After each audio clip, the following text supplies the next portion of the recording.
There was a story. One day, the black tiger of the four winds attacked the palace. It was huge and ferocious. He could defeat anyone in his path, jumping over even the largest building and crushing with his paw anyone who challenged him. To fight the tiger that had destroyed so many lives, the king of these lands sent a large army of the best warriors he had. But even the skillfully trained warriors, with the help of a gifted shaman, could not withstand the fight with this fierce beast. The huge army fell to the claws of the black tiger of the four winds without the slightest chance of victory. And then one day the black tiger, who plunged an entire nation into chaos and whose mere mention made anyone shake with horror, achieved his goal. The black tiger reached the king of the lands that had long fought for their freedom and defeated him. Having lost her husband, the queen fell into despair and began to beg the monster for mercy, falling low at his paws. Her son, the prince, was able to escape only because he managed to hide in a cargo box. All the other survivors could do was pray to God for their salvation. But God did not hear these people, and he descended to them. The actor growled very loudly, trying to scare his viewers. He was wearing a scary tiger mask. Everyone around squealed in fear and backed away from the stage. The actor continued his story, and the people returned closer to the stage. The story went that the tiger slowly walked through the hall, and the people froze in horror at the sight of him. But suddenly the spirit of the mountains appeared. And after his appearance, the now black tiger became terrified. The mountain spirit sealed the black tiger, saving people. The crowd watched the actor's performance attentively. An old woman came and stopped near the performance and called Miss Yuwa, exclaiming that she had looked for the girl. But it turned out that she was hanging around the streets again. The girl froze when she saw her nanny. Seeing the guy in the mask, the nanny got very angry and started to swear loudly, reminding him that it was said that if he dragged the lady somewhere again, he would be seriously punished. The guy smiled and asked again what the woman meant and began to remove the mask from his face. The guy's name was Bonson and he was 15 years old. Taking off the mask, I still smile. He said that Miss Yuwa herself asked to come to his performance. The other children who were watching the performance, seeing the Yu family's nanny, ran away, urging each other on. Bonson watched the children go. He thought they were cowards. They dared to do this after he had pleased them with his show. The nanny hurried to the boy, wanting to punish him, and threatened that this time he would not run away. The woman ran up and tried to grab the guy, but he cleverly jumped away from her. He jumped easily away from the woman and landed on one knee, his mask on his face again. Lifting her slightly, he mockingly asked the woman if she was sure she could catch him and ran away. "I'm running away." He promised the little lady that he would definitely finish the performance the next day, to which the old woman warned him not to dare to appear again. The boy put his finger to his cheek and stuck his tongue out at the girl, encouraging her. The girl covered her face with her hand, embarrassed, and smiled contentedly back at the guy. The nanny looked after the boy and continued to scold him.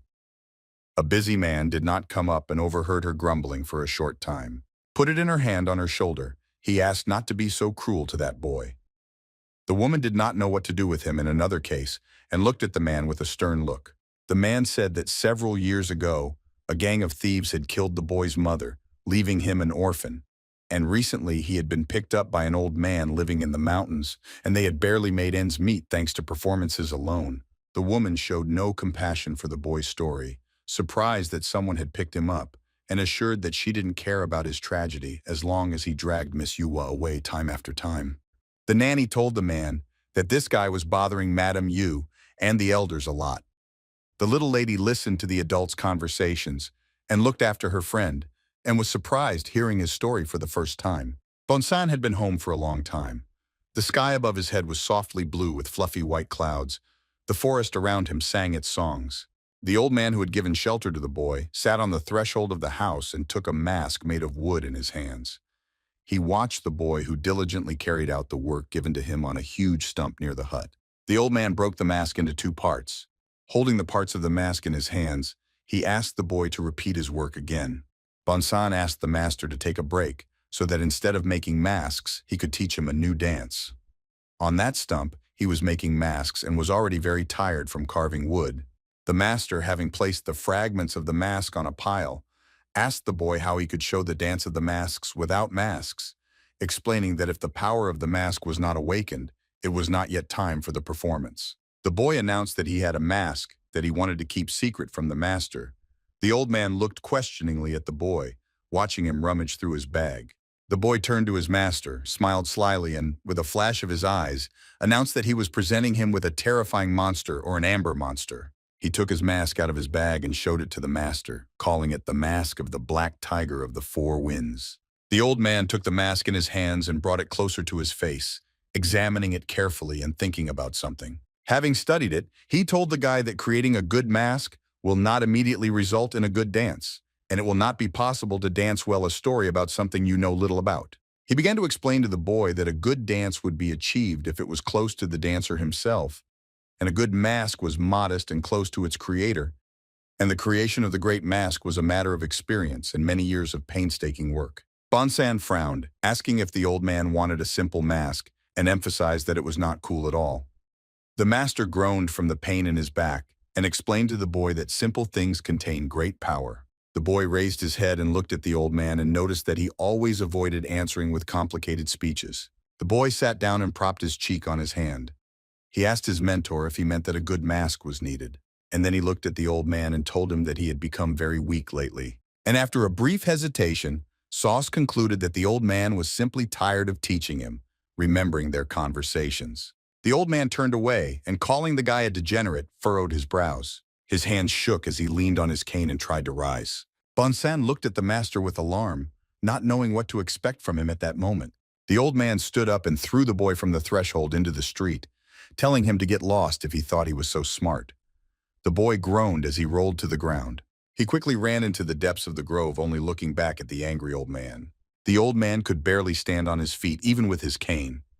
He looked after the boy, silently calling him a little beast who had driven him crazy.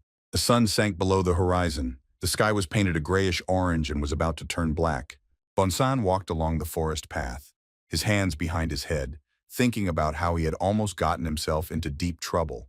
Although he hadn't meant what the old man had understood, the boy was afraid that the old man would refuse to teach him at all.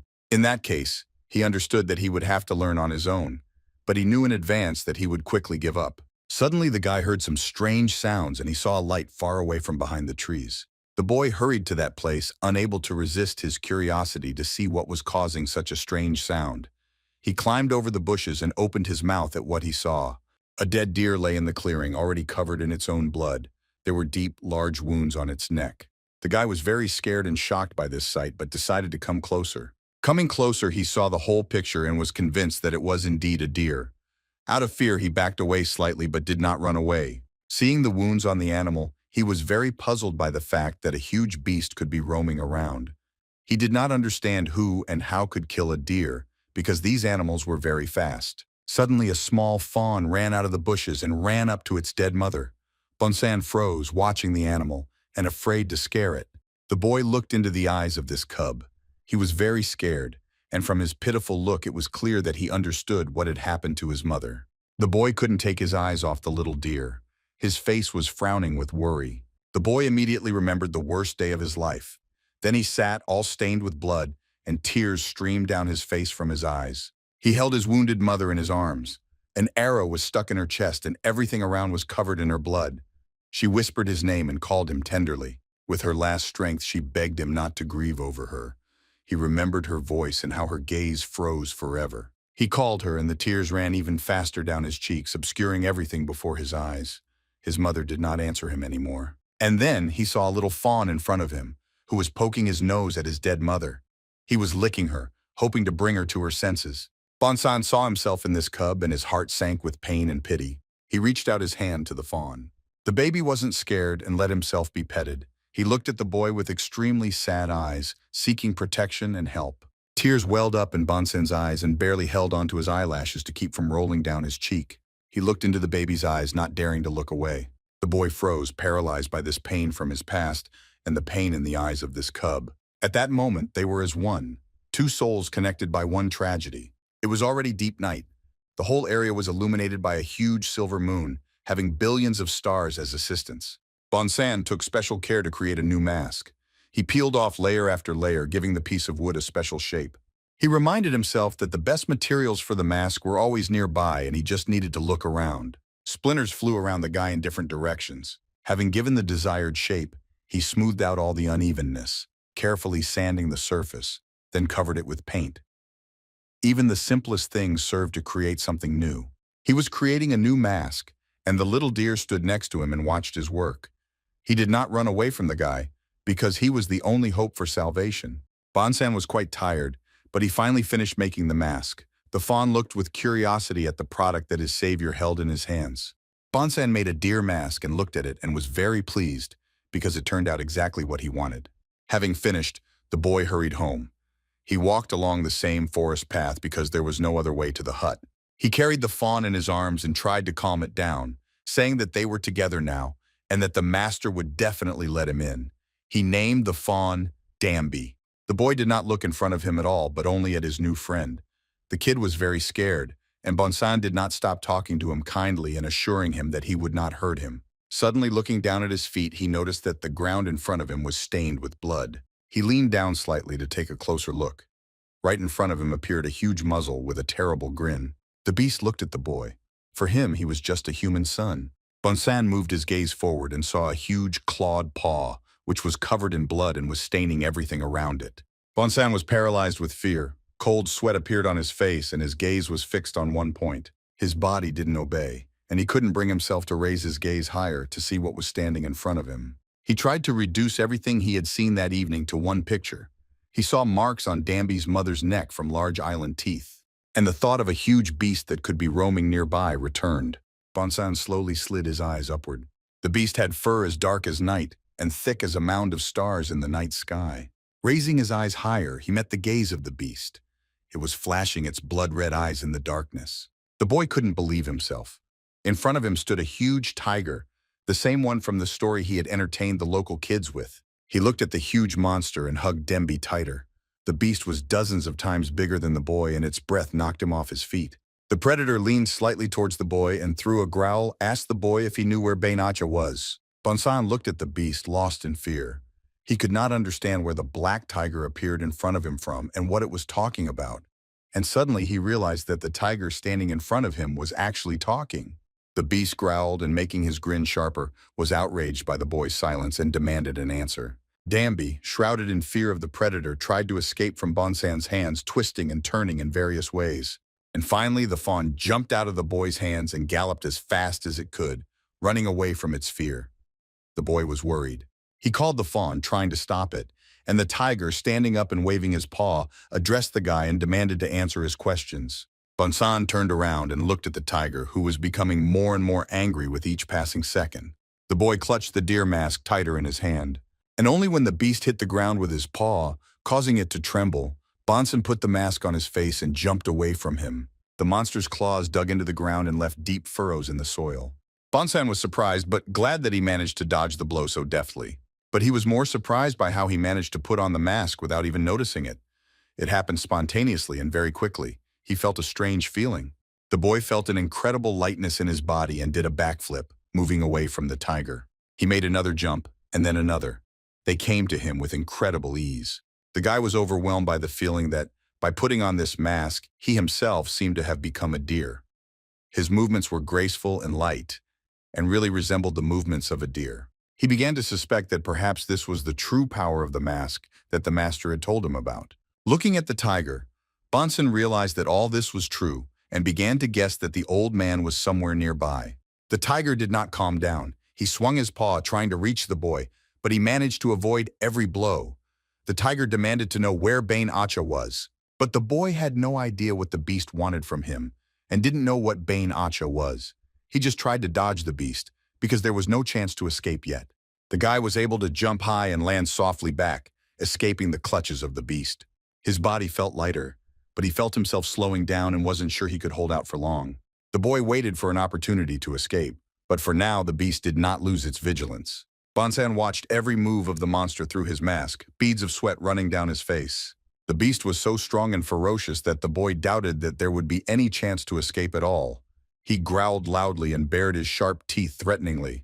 The guy tried to fully comprehend that in front of him was the black tiger of the four winds himself. Bonsonu remembered his teacher's words about how sometimes great power could be hidden in simple things. He closed his eyes and decided to try out all of his mentor's teachings in practice, since such an opportunity presented itself. All he had to do was trust his body to the mask, and it would be able to help him in this fight. The mask's eyes lit up with a bright yellow fire. It went into action. He became a deer. He jumped high, pushing off the ground with ease. Bonson is open to the deer dance, becoming one with this animal at the moment of the dance itself. In that jump, Bonson was able to deliver a lightning strike to the beast, confusing it and causing it to become a little confused.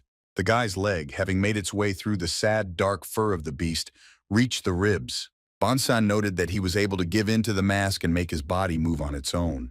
The tiger grinned evilly, showing the full length of his sword-sharp teeth, and grinned at the guy for deciding to use the deer's strength. Bonson froze, trying to understand the beast's reaction, and did not know what to expect. The animal's blood-red eyes flashed. He laughed at the fact that the guy actually thought that stupid deer mask could compare to a tiger. The beast began to move towards the boy, expressing its interest out loud without specifying what it was interested in. With a soft movement of his paw, he struck and threw the boy aside so suddenly that Bonson did not have time to immediately understand what had happened. The beast didn't make any special effort to throw the guy a decent distance away. Bonson's mask almost flew off in midair. Tears and saliva flew in all directions from the force of the blow. He crashed into a tree pole and slid down it, landing on the ground. The impact was quite strong and some injuries could not be ruled out. The beast approached him and warned him that he would ask the question one last time. And again, asked about Bane. He roared from impatience and the anger seething inside him. Bonson whined, insisting that he didn't know. He felt the strength leave his body and felt the warm stream of his own blood flowing from his eyebrow. He lifted his mask and looked at the beast. The beast roared even louder, threatening that if he didn't get an answer, he would take the boy's life, and swung his paw high. Bonson closed his eyes tightly, waiting for his end. He was scared, but he could no longer do anything to save himself. A voice came from the side. A man with a mask on his face, whose eyes glowed green, called out to the beast, calling him a freak. The man flew up to the beast and everything around him lit up in tones similar to the color of the mask's eyes. He swung at the tiger, which roared in surprise and anger. The tiger could not expect the appearance of this man, and timidly looked at the man's special dance. The man struck the beast, pushed off and jumped back, twisting in the air towards Bonson. The tiger ducked to the ground, trying to recover from the stunt. The man landed, and Bonson noticed that he had only one leg, and the other was replaced by a short wooden slit. He shielded Bonson, who was lying by the tree, with his entire body from the again advancing black tiger of the four winds. The earrings on the man's ears jingled and jerked to the sides from the impact of his landing. Bonson, with his one uninjured eye, could not believe what he saw, wondering if this could really be true. This man was his master. He was the one who taught him everything he knew at that moment. He was old and weak, but not in this mask at that moment. The tiger smoothly placed his paw on the ground, taking a step forward and licking his lips contentedly. He rejoiced out loud at the one he had been looking for so long. The old man stood motionless and asked the beast why he had come there. The beast smiled and replied that he had come to take what belonged to him. The beast came for the spirit of the mountains, Bane. Bonson's teacher was him. Under the roar of the tiger, the energy of the mentor's mask stuck with renewed vigor. Everything around began to shine again. The beast grinned, asking the old man where the human mask was. The moon had already risen very high and brightly illuminated the entire area, like a huge night lantern. The old man stood in front of Bonson, shielding him from the beast, which was ready to pounce at any moment. The conversation continued. Bonson was interested in the human mask that the black tiger mentioned. No matter how bad he felt, the boy listened to every word. The old man could not understand how the black tiger managed to break his seal and shouted to him about it. The tiger growled at him that it was the will of heaven, and so the seal was broken. His eyes blazed with bloody fires, and his grin reflected the moonlight. He hissed that he would now become king and rushed straight at the master. The ground shook under his heavy steps, causing everything around him to shudder. The black beast approached the old man and made a leap, wanting to prove its superiority. Its paw reached for the old man's face. The paw fell into a clot of some energetic substance, which seemed to push the master further away, preventing him from being harmed. The beast was confused. It was the dance of Hechi, the dance of the maxi of water and earth.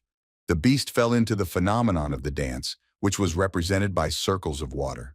The master rose high above the ground and looked at the great beast, which from such a focus looked like a ragged, stupid yard cat. The old man pointed out to the beast his stupid appearance and assured him that he did not have a human mask. The beast grinned and agreed that the old man could not have had such a mask.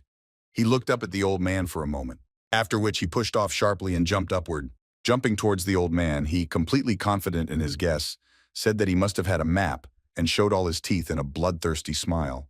The master agreed, confirming that he really had the card with him. His face was completely hidden behind the mask, and it was impossible to read from it whether he was telling the truth. The master, meeting the attack of the black tiger, suggested trying to take it away from him, hinting that he would not be able to do this. The old man flew higher, not allowing the beast to reach him, and only made him angrier. The black tiger kept his eyes on him, gritting his teeth in anger as he tried to reach the mountain spirit. Bonson froze in fear, watching what was happening and exhausted from weakness and the inability to do anything. The beast and the master sit together in the energy of the waterfall. The black tiger seemed to be falling, trying to grab the master with its claws and teeth. It was an unimaginable surge of energy that the master possessed as he recoiled from the beast he had struck. Bonson looked at the old man in fascination, at how he moved and what strength he possessed.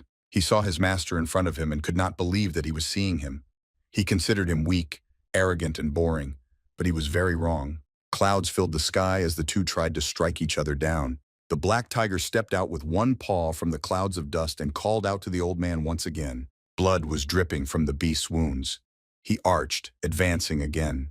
The gleam of his red eyes did not fade, and the grin of his smile did not disappear. He asked the old man if he really wanted to stop him being on the verge of death. The master bowed to the ground. His mask was half destroyed and crumbled to the ground. He was bleeding, but he was not going to give up. The elder understood that his condition was very bad and his strength was leaving him. And he also understood that he would not be able to repel the beast's next attack. Bonson rose a little, finding strength in the village. He looked at his master and was very worried about him. Sweat poured from his face, from fear, but he was ready to rush to help. The black tiger hissed at the old man about how he was trying so hard, even though he was already falling apart, and added that he should have been smarter in choosing his opponent. The old man groaned and said nothing to the beast. He looked straight ahead and even breathed with great difficulty. The tiger approached the old man and advised him to surrender. With the next step, he asked if he was really so afraid of his rule. The old man remained silent. After a long silence, he said that the time had come and rose to his feet. He stood confidently before his enemy, gathering all his strength. He had to correct his past mistakes, and such an opportunity presented itself. The tiger grimaced in anger, repeating the old man's phrase and growling nervously, his eyes flashing. The beast stretched out and asked the master if this was the reason for its settlement in the depths of the mountains. Its growl grew, almost turning into a howl. Bonson listened to their conversation and watched as the black tiger came closer and closer to his master, who stood motionless in his place. One of his eyes was blind due to the wound he had received, but that didn't stop him from seeing that things were very bad. Looking at the master, he assumed that he was no longer able to fight. The tiger was many times stronger than him and had a better chance of defeating the master. Bonson knew he had no choice but to help. The boy began to rise, pushing his hands on the ground.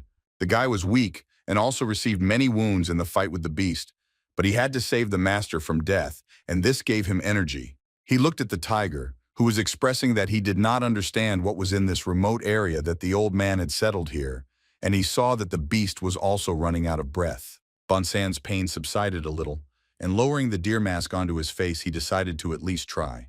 Putting on the mask, his eyes glowed bright yellow. The deer's energy became his. This was his chance, and he couldn't miss it. The boy ran towards the master and the beast standing close to him. The tiger guessed that the old man could be here because of this boy looking at him. The boy approached the beast, gathering all his courage and strength and preparing for what could be the last fight of his life. The old man ordered the beast not to touch the boy. He looked with his bright green eyes straight into the tiger's soul.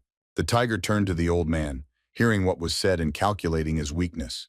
The master was attached to the boy, and this was a good weapon against him.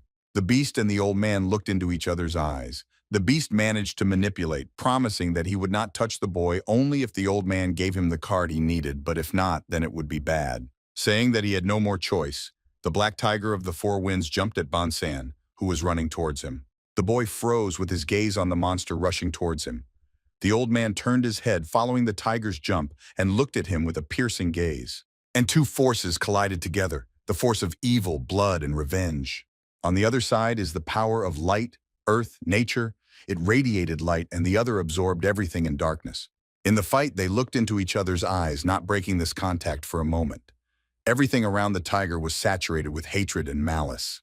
Bonsan's face was not visible behind the mask, but his courage and devotion were felt. The ground was stained with the color of blood that flowed down her stream. You could smell it, and it sent fear down to your bones. Bonsan opened his eyes and saw the master in front of him, bewitching him from the tiger. The old man's robe from the back was a huge blood stain. The tiger wheezed and turned to the old man. The master held the tiger by the paw, with which he had pierced his body through and through. There was a huge hole in the old man's chest. The beast was surprised that the boy was so dear to the master that he was ready to sacrifice himself for his good. He looked into his eyes with his crazy eyes and searched for answers. The old man expressed his regret to the beast and hesitated. The beast roared, ordering the circus to stop and tell him where the human mask was. He burned with anger even more, realizing that he might not find it anymore. The old man frowned. His gaze shot lightning at the beast as if wanting to incinerate it. He raised his hand up and it shone with a bright light, blinding the black tiger. The old man's eyes also lit up and began to emit a green flame of power. He clung to his life. He had a goal to protect Bonsan and destroy the black tiger, and he was obliged to do so. He used another movement of the Heka dance, which is the dance of the mask of heaven and earth, which was called the bloom of the waves. The master used all his strength to set the black tiger. The light of his energy rolled across the clearing in a huge wave towards the beast. The force was so strong that tree trunks were bent and uprooted under it. Dust and leaves rose high into the air, and the whistling of the wind spread throughout the area. It was a hurricane of hatred for the enemy. This powerful wave of energy split the old man's hut in two. Straw and clay flew in all directions. The tiger was unable to dodge the master's power.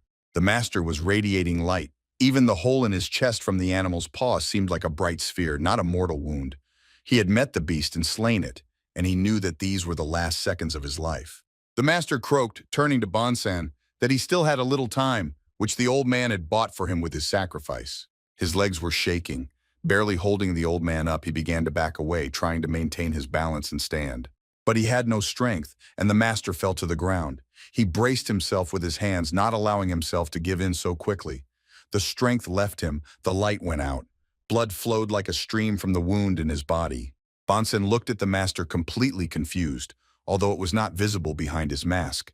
Hundreds of small particles began to fly above the old man's head. The boy rose a little, looking ahead. He helped himself up with the hand he had leaned on the ground.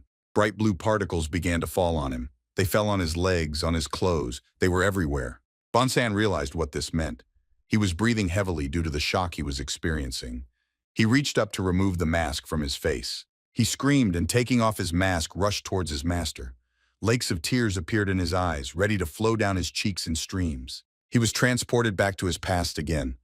His tears flowed down his cheeks and fell to the ground, gathering in a lake of grief. He was there again, calling for his mother, who would never come again or answer. He held her lifeless body, pierced by an arrow.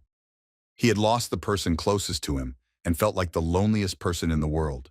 He remembered the first time he met the master, how he, dressed in snow-white robes, entered the ruined village and walked among the rubble of huts and human pain. He appeared immediately after the gang of thieves attacked the settlement. His face was hidden under a wooden mask. All the people around began to make noise, fixing their gaze on the master. They called him a fast talker, but they were not sure that it was really him. The old man stood on a hill at the edge of the village. He began to stamp his feet and opened his arms, which he began to smoothly cut through the air. The master appeared out of nowhere and suddenly began to dance. Standing there and seeing the destruction of not just the village, but dozens of human lives, he began to dance. And the people, immersed in the abyss of horror, sitting mourning their loved ones, all stared at him. Among them was Bonson, holding the body of his mother on his lap. His mother's frozen gaze would have been randomly directed towards the old man. He danced, and his clothes flew around, becoming part of his movements, continuing them. Without words and without rest, he continued to dance. It lasted for hours, and he never stopped. People looked at him in fascination, although they did not understand the meaning of his dance in the middle of a destroyed village. There was not a single person who did not watch this. Among the flying ashes and rising clouds of smoke from the ashes, the old man danced. The night passed and the sun began to rise from behind the mountains, driving away the horrors of what had happened and taking the pain of the people upon itself. Bonson sat like that all night, holding his mother in his arms. With the first rays of light, her hand moved, unclenching the boy's shoulder and slid down. The mother's hand fell to the ground and moved its fingers with difficulty. Bonson cried again and called for his mother again. He hoped so much that she would survive, although he knew that with such a wound it was impossible. She looked away, and now her strength left her forever. Bonson remembered the words she had spoken to him as she died. He walked towards the crowd gathered around the dancing master in the rays of dawn. Mama asked Bonson to replace the endless attempts to survive with trying to learn to enjoy life. He cried, looking at the people around him and the old man who was trying to take some of the suffering away from them. His mother instructed him that even when he was dying, he should make people laugh. With the last of her strength, she said that this was the best life, and tears welled up in her eyes. Bonson stared ahead, trying to process every word she said and trying to accept her death. That moment remained forever in his memory. The attack of the thieves, the screams and the extreme suffering of the people, and the dance of the master at dawn. When the sun appeared from behind the mountains, the master finished and walked away without saying a word. He walked between the mountains, moving away from the village with each new ray of the rising sun. His clothes seemed to radiate light. But suddenly he heard someone running behind him. Bonson was calling him and begging him to wait. The master turned around and looked at the frightened boy running after him. The master waited for the boy. Bonson tried to catch his breath after running and asked the old man to teach him the mask dance. And so he looked at the man who had saved him then and taught him so much. Bonson fell to the ground in front of the master and looked at him in confusion. Bonson timidly touched the master's clothes and began to cry. He whispered to the old man that he could not leave him like this. He was in despair. He cried loudly and without stopping and did not understand what to do. The old man responded by asking Bonson a question about his new deer mask, which the boy was pressing to the ground. Bonson couldn't speak because of the hysteria that was rolling over him. Tears were flowing in streams and didn't allow him to collect his thoughts. Bonson only answered the master that he had to study harder. He couldn't stop crying. I understand that he had to create a mask with which he could protect the master, but he only had enough for a deer mask. The master put his hand on the boy's head, trying to calm him down. The boy leaned his head forward, allowing it. They sat in front of each other and said goodbye anyway. The master replied that the boy had created an excellent mask. Bonson looked at the mask he was pressing into the ground with his hand. His tears fell on it, washing away the dust and dirt. The master praised the dance of this mask without removing his hand. Bonson continued to cry, unable to say anything, and tears fell like real rain. The old man wheezed and groaned. He was in pain, and his strength was waning with each passing moment. The master croaked to Bonson that someday he would be happy to hear the story of how his mask was created. The old man could say nothing more. He went limp and began to lean to the side. The master collapsed face down on the ground. Bonson spoke to him one last time, knowing that he would never answer him. Behind the boy lay the defeated black tiger. Bonson looked into the master's bright green eyes and was again transported to the day of their meeting. The master listened to his request and did not turn away from him. He stood before him, thinking a little about the answer. The master asked the boy in surprise whether he really wanted to learn the mask dance. The guy shouted that he really wanted to become a Skoramoke and dance the mask dance. The master narrowed his eyes and said that his dance did not look like simple entertainment, which the guy could possibly accept. The master advised him to join some group if he wanted to become a feeder so much. But Bonson grabbed him by the clothes and begged him to teach him. The master made a displeased face, slightly irritated by the boy's impudence. Bonson sat on the floor and lowered his tone almost to a whisper, and once again asked the master to take him as a student, because he really wanted to learn the mask dance. The master called the boy strange, and asked if he really wanted to become a Skoramoke and live on the streets for the rest of his days. The guy replied that he was ready because he had no family or home left and he had nowhere to go. The master looked piercingly at the guy and noticed that he was ready to go far, but he still did not understand why the guy wanted to learn the dance and asked him about it. The boy clutched the master's clothes even tighter and tried to answer his question, struggling with the emotions and tears that made it difficult. Having gathered himself, the boy said that he wanted to learn the dance of masks to shine like a master. The sun had already risen above the horizon and blinded the boy. The old man's dance in the rays of dawn was still before the boy's eyes, and he would like to become someone special at least once in his life, and at least for a second. He spoke about this to the master, stumbling and hesitating over every word. Before his eyes appeared his mother, who wished him a happy life. He shouted to the master that he wanted to become the one who dances and makes people laugh. The old man looked into the boy's eyes, which were filled with tears. They showed pain, despair, and courage. In the master's eyes there was great kindness and wisdom. And after everything they had experienced together, he looked into the fading eyes of his master. They had met at dawn a long time ago, and now at dawn, they had to say goodbye. The rays of the sun breaking through were reflected in the master's eyes. The master croaked barely audibly and called the guy a stubborn freak, which he had said earlier, trying to educate him. Bonson was crying, and when he called the master, he heard no answer. Life left the old man with his last breath. He passed away at dawn. Bonson screamed that there were relics calling the master again and again. He sobbed loudly and continued screaming, bending over the body of the old man. But he didn't answer anymore. His gaze froze and his bright green eyes went out. The sun was already setting behind the horizon, handing over power to the night. Bonson ran quickly, unfazed by his bruised legs and the many scratches and wounds on his body. The wind took away his tears, and Bonson ran forward. He himself did not know where. He felt no pain, no hunger, no thirst. He tried to leave everything behind, trying to forget all the sadness. He wanted to escape from regrets and suffering. He wanted to escape from the darkness that was embodied by that black tiger of the four winds. He ran without stopping, with only one goal. Bonson ran towards the light, clutching his deer mask tightly in his hand. The guy was sitting on a high hill at the edge of the forest, looking at the view opening up before him and talking to a friend. The friend listened silently, letting his friend speak out. A friend told me that he had been traveling back and forth around the world for a long time. Many years have passed since he left. On his belt hung a deer mask with large, high antlers. 5 years later, Bonson returned to the village. He jumped onto the rock, his shoes slamming against it. He looked ahead with admiration and grabbed his head with emotion because he hadn't seen this place for so many years. For the guy, everything remained as it had been a long time ago. He looked at everything from afar. The village was seething with life. The huts stood chaotically and created their own special pattern, which was understandable only to Bonson. He stood high in the hills, a rolled-up sleeping mat slung across his back and a variety of masks hanging around his waist. He came back, deciding that it was time to find a human mask. He smiled widely, feeling some kind of thrill and happiness from it.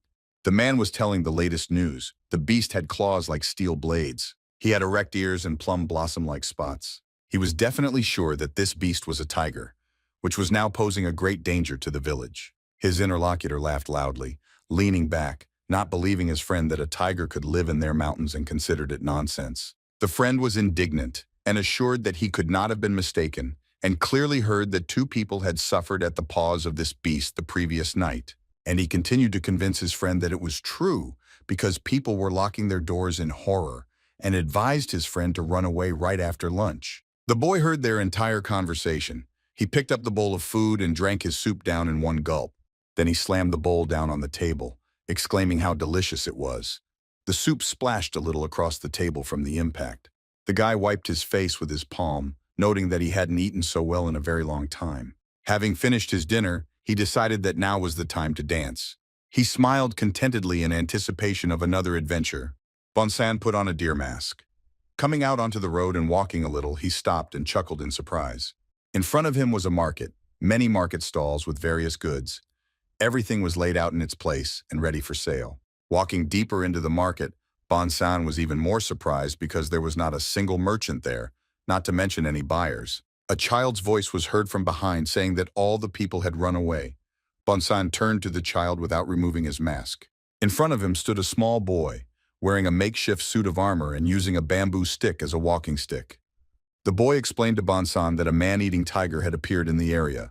Bonson chuckled again, lost in thought, and looked around again. Meanwhile, near the main building, the cries of people could be heard, begging their governor to save them. A whole crowd gathered near the closed gates. People tearfully asked the governor to help them at least this time and save them from the fierce beast. But the guards were unperturbed and did not let anyone inside. The governor himself looked at the gate from inside with boredom and listened to the cries of his subjects, propping his head up with his hand. He asked his servant with displeasure what the people were demanding. He very timidly told him about the rumors about the appearance of a tiger in the mountains and explained that the people were terrified and demanded shelter in the administration. The governor looked at his servant with indignation. He considered the people impudent and replied that if they hid in the administration, it would hardly prevent the tiger from passing.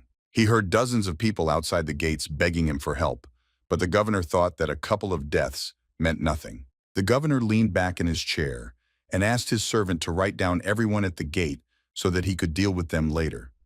The servant bowed his head in submission. Bonson looked at the empty streets of the village and the market. It was so quiet that it seemed as if the entire village had disappeared. The guy sat under the wall and thought about the news about the tiger. It was no surprise to him that all the people hid for this reason, but for him, it was a little out of time.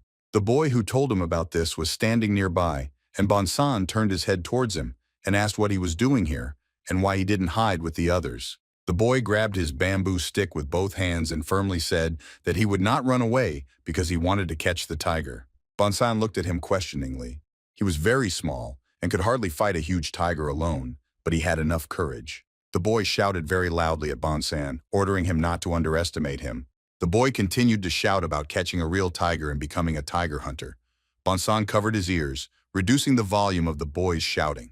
When Bonson asked about the tiger hunter, the boy explained in a childish way that he was a hunter who caught tigers, and he was a hero who protected people from their attacks. He fell into a dream that if he managed to skin a tiger, he would be able to earn tens and even hundreds of nanyangs. It all became clear to Bonson, and he asked the boy what he was going to do with all this wealth. The boy's face immediately changed. He said that he wanted to buy medicine for his mother and became very sad. Bonson looked seriously at the boy and asked him if he had ever seen a tiger in real life, to which the boy shook his head from side to side in confusion. He had never seen such animals. Bonson smiled and expressed surprise at the child's wish. I emphasized that he did not even imagine what kind of animals they were. Bonson abruptly put the mask on his face and leaned towards the boy and asked if he wanted to watch the mask dance instead. The boy flinched and jumped back in surprise. The boy was indignant and said that he had no time for this and no time to play. Bonson was offended by this phrase. He whispered to the boy that the mask dance was not just a game, and apparently he had never seen a good dance and informed him that now he would see real art. The boy pushed Bonson to leave him alone and assured him once again that he didn't want to play. The seemingly light push made Bonson fall to the ground. Bonson lifted the mask onto his forehead, very surprised at the strength of such a small boy. At the governor's command, his assistant counted the people standing at the gate, leaning over the wall. There were so many people that he was already tired of counting them. One of the guards sat him on his neck, lifting him up to the top of the wall. The assistant whined that because of this crowd it was impossible to even go out for a walk. Behind the crowd of people at the gate, a beast approached with soft, silent steps. Loud screams were immediately heard from many people, which Bonson and the boy heard, and turned in the direction from which the sound was heard. Horror was frozen on the faces of the people. They turned to God, hoping for his mercy. The governor's assistant on the wall also froze in fear, seeing the predator. People were backing away closer to the administration gates. Some were stumbling and falling, some were whispering, and some were shouting about the appearance of a tiger. The animal was indeed very huge. Its entire body was covered with scars which were proof of its many victories. One of the women screamed loudly, calling on all people to run.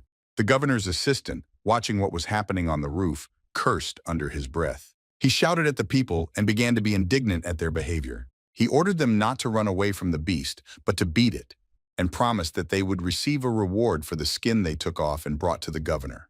And hesitating a bit, he announced that the reward would be 5 nangs. People were indignant because such money was useless for such a risk. One man from the crowd began to argue with those around him, because for him it was good money, since he received a maximum of 5 jean a day. He raised his sickle. I emphasized that the promised money was for 10 days of work.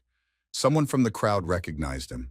The man focused on the animal, saying that he once worked with tiger hunters and something like that.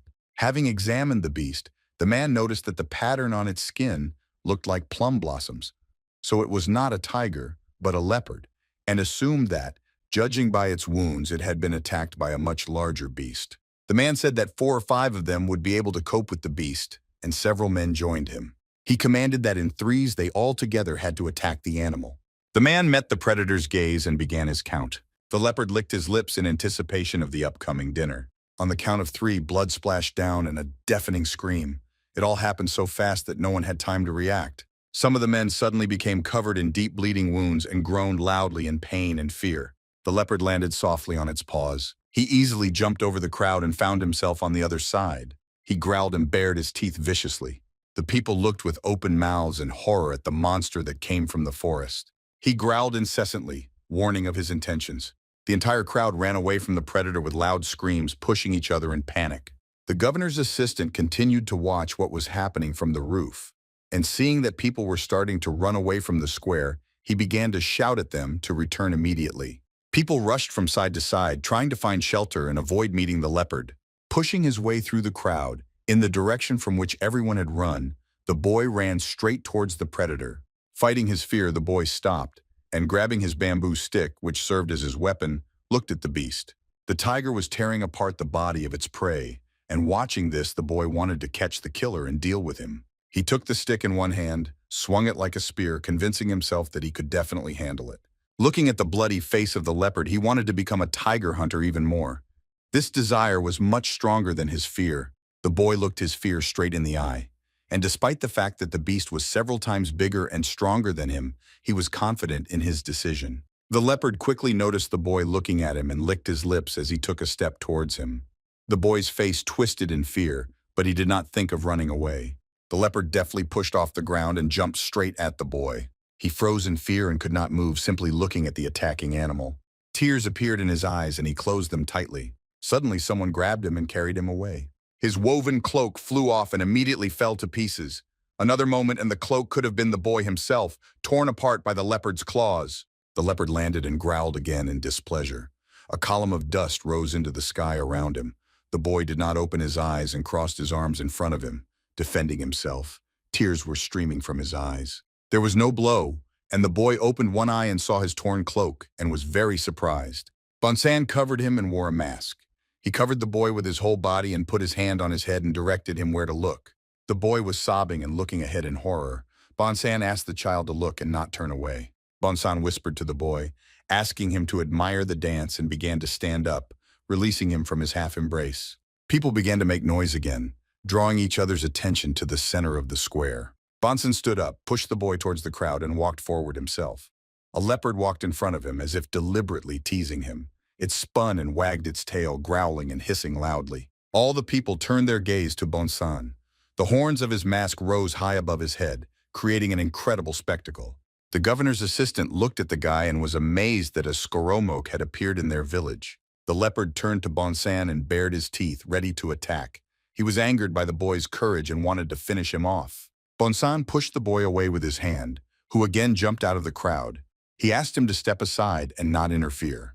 The beast did not stop growling and looked straight at the guy, smiling at him maliciously. The guy glanced at the entire square and understood why the market was empty, because all the residents had gathered here.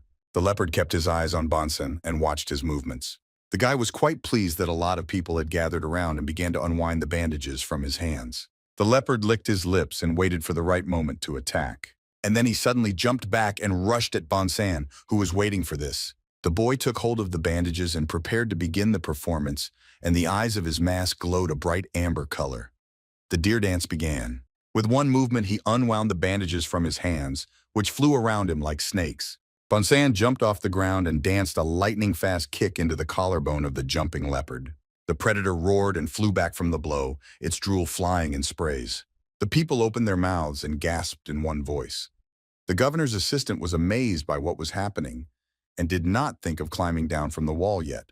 The boy was also shocked by such techniques and Bonson's strength. He began to calm down a little and the sobbing stopped. Bonson, watching the leopard fall, made his next jump. He rose high into the air, catching up with his opponent. Spinning in the air, waving his ribbons, he came very close to the beast. It was a hoof kick, one of the movements of the deer mask dance, that struck the leopard on the head, pinning it to the ground. Then came a flying blow. Bonson jumped with all his might at the predator, accelerating its fall to the ground. The leopard fell to the ground, breaking through the soil beneath it. A cloud of dust rose around it. Pieces of earth, stones, and splashes of the predator's blood flew around. Bonson jumped back and landed on the ground. His cape rose high, creating a kind of dome. He stood with his arms outstretched. It looked mesmerizing. Dust rose around him. The toes of his boots were covered in mud and animal blood. The eyes continued to be two sparkling ambers.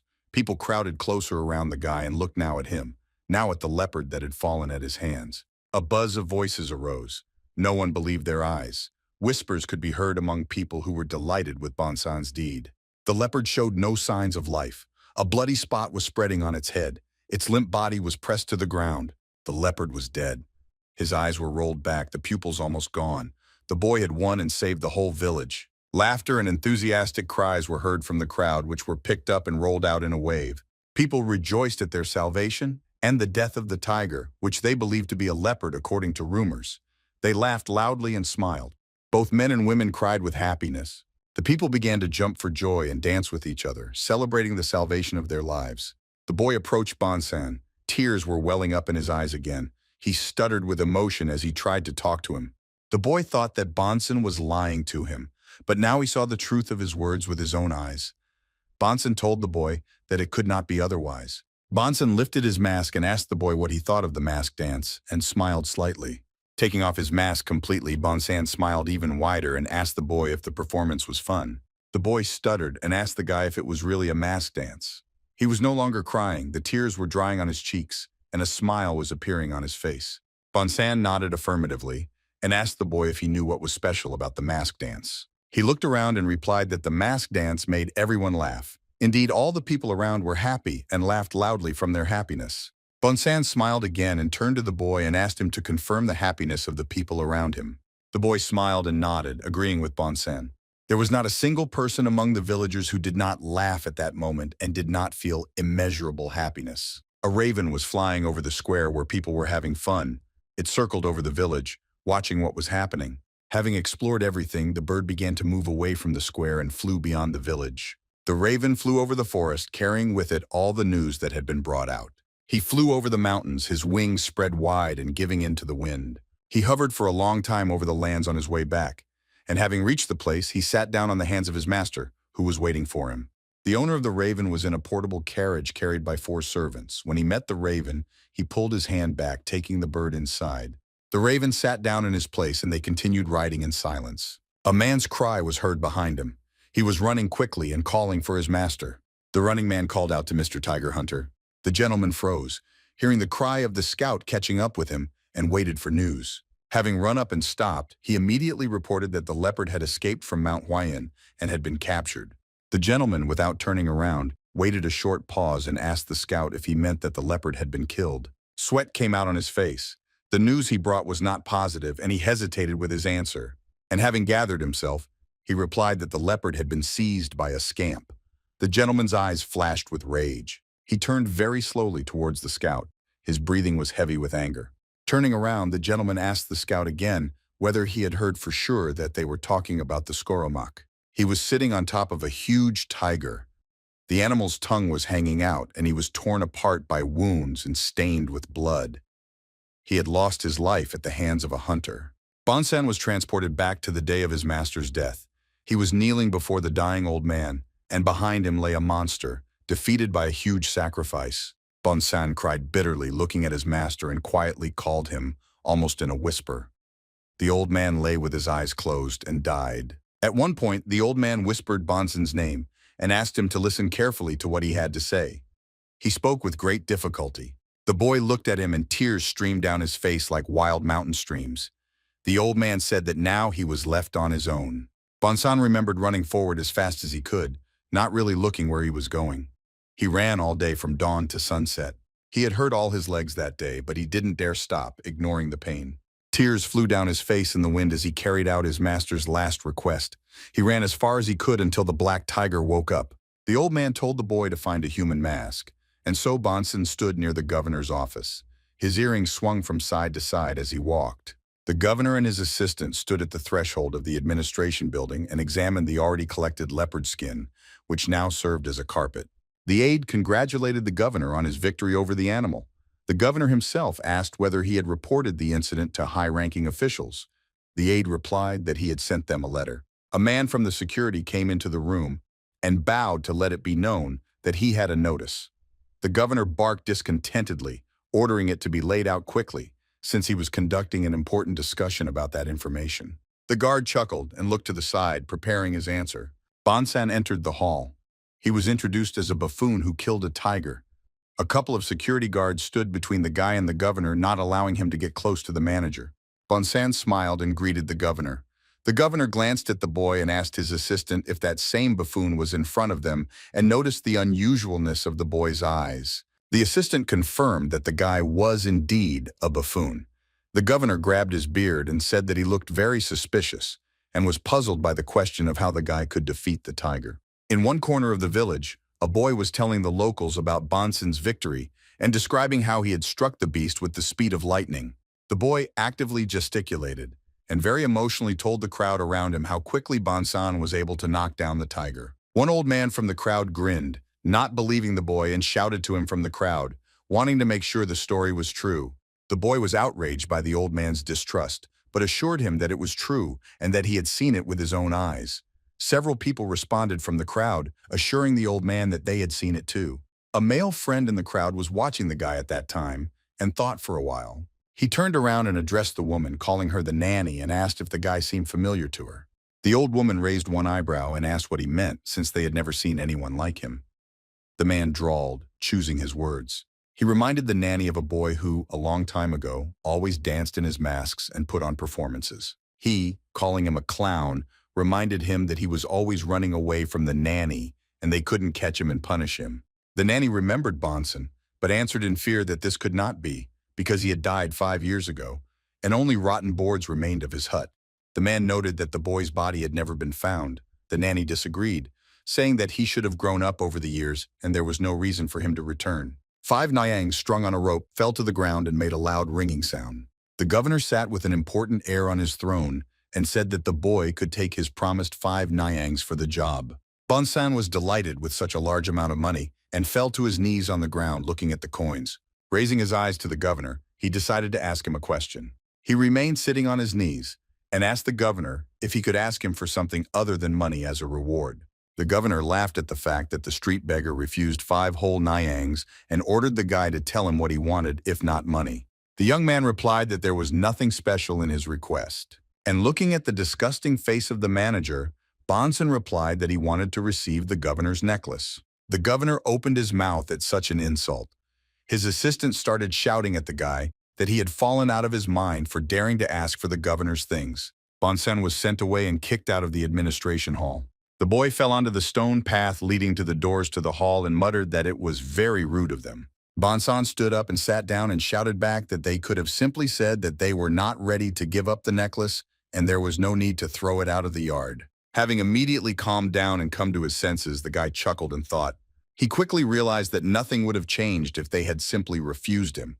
It would not have helped him get the necklace. The necklace was, at first glance, an ordinary piece of wood strung on a thread and hanging around the manager's neck. The assistant apologized and asked the governor if he could ask him a question. The governor remained silent, which meant a positive answer. The aide asked what was so special about his necklace that the boy wanted it instead of money. The governor picked up the pendant and looked at it, or replied that there was nothing special about it, and it was an ordinary piece of wood, and glanced sideways at his assistant. The assistant wanted to say something, but the governor interrupted him, saying that the necklace was a gift from a high-ranking official who said that it would ward off misfortune. The assistant told the governor about rumors about an old man who lived deep in the mountains. The old man disappeared several years ago, as if he had evaporated, and at the same time, fragments of something previously unseen were found. The assistant said that some monk collected the fragments together and said that it was something that belonged to the spirit of the mountains, and then sold this something for a lot of money to some fool. The governor said that he probably had a piece of wood from the hut, but it was a gift from a high-ranking official, and it would be a sin not to wear it. He laughed at the guy who believed such stories. Bonson sat on the ground looking down straight ahead, deep in thought. The pieces of the mask were laid out on a piece of fabric, and many fragments were missing. Bonson sat looking at the broken mask and thinking about something. Suddenly, that boy appeared next to him and asked Bonson, very surprised, what he was doing. Bonson shuddered, frightened by the boy's sudden and abrupt appearance, and asked where he came from. The boy replied that he was just passing by and pointed at the mask, asking what it was. Bonson smiled and said that it was a gift from his master who taught him mask dancing. The boy repeated about the master, trying to understand what it meant. Bonson asked the boy if he could read hieroglyphs, to which he shook his head in confusion and said that he was not from a noble family and therefore could not. Bonson smiled again and pointed to the mask and asked the boy if he saw a picture there. The boy replied that it looked like a roof, and Bonson confirmed this. Bonson explained to the boy that the drawing represented the word man. The boy raised his head and said that it was all a riddle left to him by the master. Bonson told the boy that his master wanted him to find a human mask. The boy did not listen and looked away, muttering something under his breath. Bonson looked at him and wanted to be indignant that the boy himself asked him to tell him about it, but he did not listen. The boy interrupted Bonson and ordered him to quickly look in the indicated direction. The smile left Bonson's face, and he looked where the boy asked him to go. A tiger hunter entered the village, leading people behind him. The palanquin was carried by 4 men, and behind it walked a line of another 10 people. The tiger hunter looked serious, and looked only ahead and did not look back. But suddenly he turned around and looked straight at Bonson as a boy. The boy climbed up Bonson, and clinging to his bandage, he was delighted at the sight of the hunter and the presence of the palanquin. For some reason, Bonson felt tension from the meeting of eyes with Mr. Tiger Hunter. He looked after the tiger hunter and could not understand what had just happened could mean. The dullness of the marching feet of the subjects could be heard throughout the entire area. Dust rose around in a huge cloud. The procession ended in the administration hall in front of the governor himself. The hunter was the first to dismount from his horse. The governor missed the greeting and immediately asked what brought the tiger hunter to his land, and with an entire army at that. The hunter raised one hand to his chest and said that he heard that a plum blossom tiger had appeared in the village. The governor yawned and propped his head up with his hand. He said that the tiger had already been caught and asked that they had probably come to catch his ghost. The tiger hunter began to take off his headdress and said that they knew that the animal had already been neutralized. He took off his headdress and said that he came here for the skin of this animal. The governor was very indignant and refused to give the skin, emphasizing that they had not caught the animal and that they were not entitled to the skin either. The governor's assistant leaned over him and whispered that these people had been tracking the Plum Blossom Games for a long time, and therefore they had every right to his skin. The governor began to get angry because they were going to give this skin to high-ranking officials, and suggested to his assistant to stall for time and at the same time think about what to do. The governor was very unhappy with what was happening because these people were interfering in his affairs. The tiger hunter waited for an answer and looked questioningly at the manager rising from his chair. The governor walked to the center of the hall to the hunter and lied that there was no need to rush because people were already processing his skin and it took time to finish the work with it. The governor smiled tensely and noted that the hunter and his men were probably tired from the journey and offered them a drink while they waited. The tiger hunter narrowed his eyes and thought for a moment about the governor's proposal. He looked back at his men and focused on his raven. The bird was calm. Returning back to the governor, he agreed and said that his people were really tired and they would not mind staying the night. The governor noted that this was a wise decision and asked them to pass and settle down, indicating the direction with his hand, and added that he would bring the best wines he had. Bonson, who had climbed onto one of the walls surrounding the control room, was watching all of this. He chuckled as he listened to the entire conversation between the hunter and the governor. He smiled slightly in surprise and joy that everyone was going to drink that day. Night fell. The stars scattered across the sky like grains of light. It was fairly quiet in the administration, but occasionally there was some indistinct muttering. Inside, wine jugs were scattered on the floor, some of which had spilled, and things were scattered about. Someone was addressing the governor, noting that they had had too much to drink. The governor was drunk and already asleep, surrounded by many wine jugs and snoring loudly. In the window sat a guy with a mask already on, his eyes shining with a bright yellow light and wishing sweet sleep to everyone present, and especially to the governor himself, who was sleeping right under the window. Bonson jumped from the windowsill and got inside. He managed to get inside almost silently. He was delighted to have successfully penetrated the administration.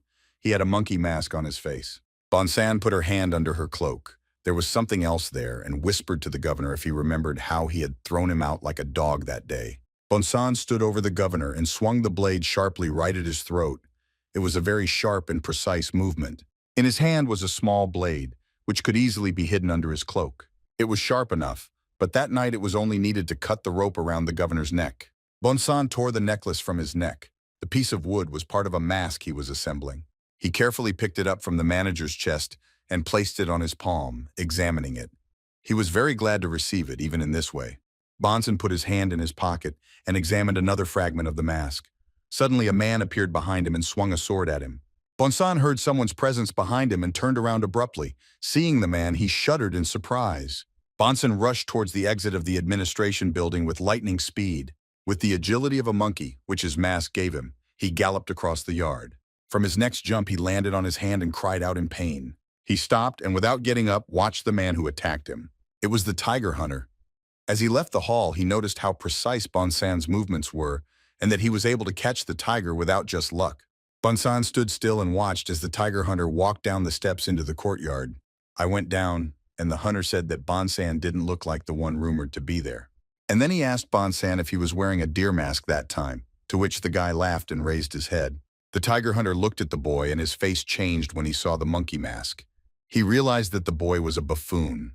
The guy let out a mocking yelp, noticing that he had been caught. The liqueur gurgled loudly as it poured into the cup. The tiger hunter held the cup. "I have no right to refuse the governor's treat." The governor praised his liqueur and asked the tiger hunter not to be shy and try the drink. The hunter looked at the full cup of drink with suspicion. He was not eager to get drunk. Having exhaled all doubts, the hunter emptied the cup in one go, a sign of respect to the steward, who kindly received him. The governor watched attentively as the hunter emptied the glass and took a small sip himself. The hunter slowly reached over to the table to put down his empty bowl. The governor brought up the subject of the leopard skin. The tiger hunter froze. I waited for the governor to tell him. He looked at him questioningly to make it clear that he was listening. The governor was already quite drunk. With Sasha in his hands, he asked the hunter if he had heard about the Minister of State's love for leopard skins, and said that he especially liked the leopard skin of blossoming plums. The governor asked why the hunter needed this skin, since it would not have brought him any laurels, and offered to put him in touch with the Minister of State and give him the skin. The governor's eyes were already slightly cross-eyed from the effects of alcohol. He fell silent and waited for the hunter's reaction. The tiger hunter carefully placed the glass on the table. He was silent and looked at the governor, perplexed by his proposal. It was noticeable that the hunter was tense and on the verge of irritation. The governor accepted his guest's silence and suggested leaving this conversation for now, putting his palm forward. He considered him righteous. And reaching for the jug, he filled the hunter's cup again, asking him to drink some more with him. The governor kept refilling the hunter's drink, and after a while he himself became quite drunk. There were many jugs of liquor on the table, and the governor himself lay on the table and, barely moving his tongue, mumbled, repeating that the skin was his. Meanwhile, the hunter drained another glass. The governor continued to mumble about the skin and that he had to deliver it to the Minister of State, but he was in a very drunken stupor. The hunter didn't look very drunk. The tiger hunter was always there. He asked the governor about the buffoon who had caught the leopard. He was very curious about what kind of person he was. The governor raised his head and grabbed the jug again. With his other hand, he wiped away the drool that was spontaneously flowing from his mouth. He asked the hunter again who he meant. Well, without waiting for an answer, he straightened up and laughed, remembering the boy he had thrown out into the street during the day, and said that he was crazy. The governor said that the guy was not only a buffoon, but also refused the money. And besides, he had the audacity to ask for his necklace, and pointed to the piece of wood hanging around his neck. The tiger hunter was already pouring liquor into his own cup, and asked the governor about the necklace, who had to repeat that he was wearing the necklace. The hunter looked at the governor. The manager had gone out again from another dose of alcohol. Saliva continued to flow from his mouth, and the necklace hung crucified on his palm. The governor hung in this pose, and it seemed that he had passed out.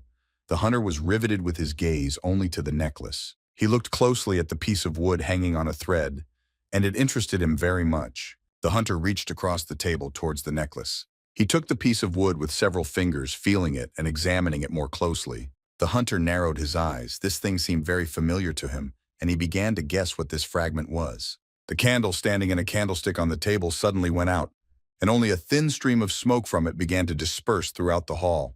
He looked at the candlestick, which no longer gave any light, and tensed. A spirit appeared behind him and, hugging him, leaned towards his ear. The spirit whispered in his ear that this necklace was exactly what he needed. The hunter looked in fascination at the necklace he held in his hands, but it still belonged to the governor. The tiger hunter told the boy that he did not look like the one about whom there were so many rumors. He also asked the boy if he was wearing a deer mask that day. Bonson held his position and looked at the hunter carefully. Bonson laughed and asked if he had been caught. His mask had a monkey's face carved into it, but fur was attached around the mask, creating a full monkey head. Bonson scratched the back of his head and, without stopping laughing, said that this situation was rather awkward. The boy explained to the tiger hunter that the governor had to reward him for the leopard skin, and so he took it as a necklace and showed it to the hunter. The hunter narrowed his eyes and, noticing that the conversation was about a reward, asked why the guy was calling for this particular necklace as a reward.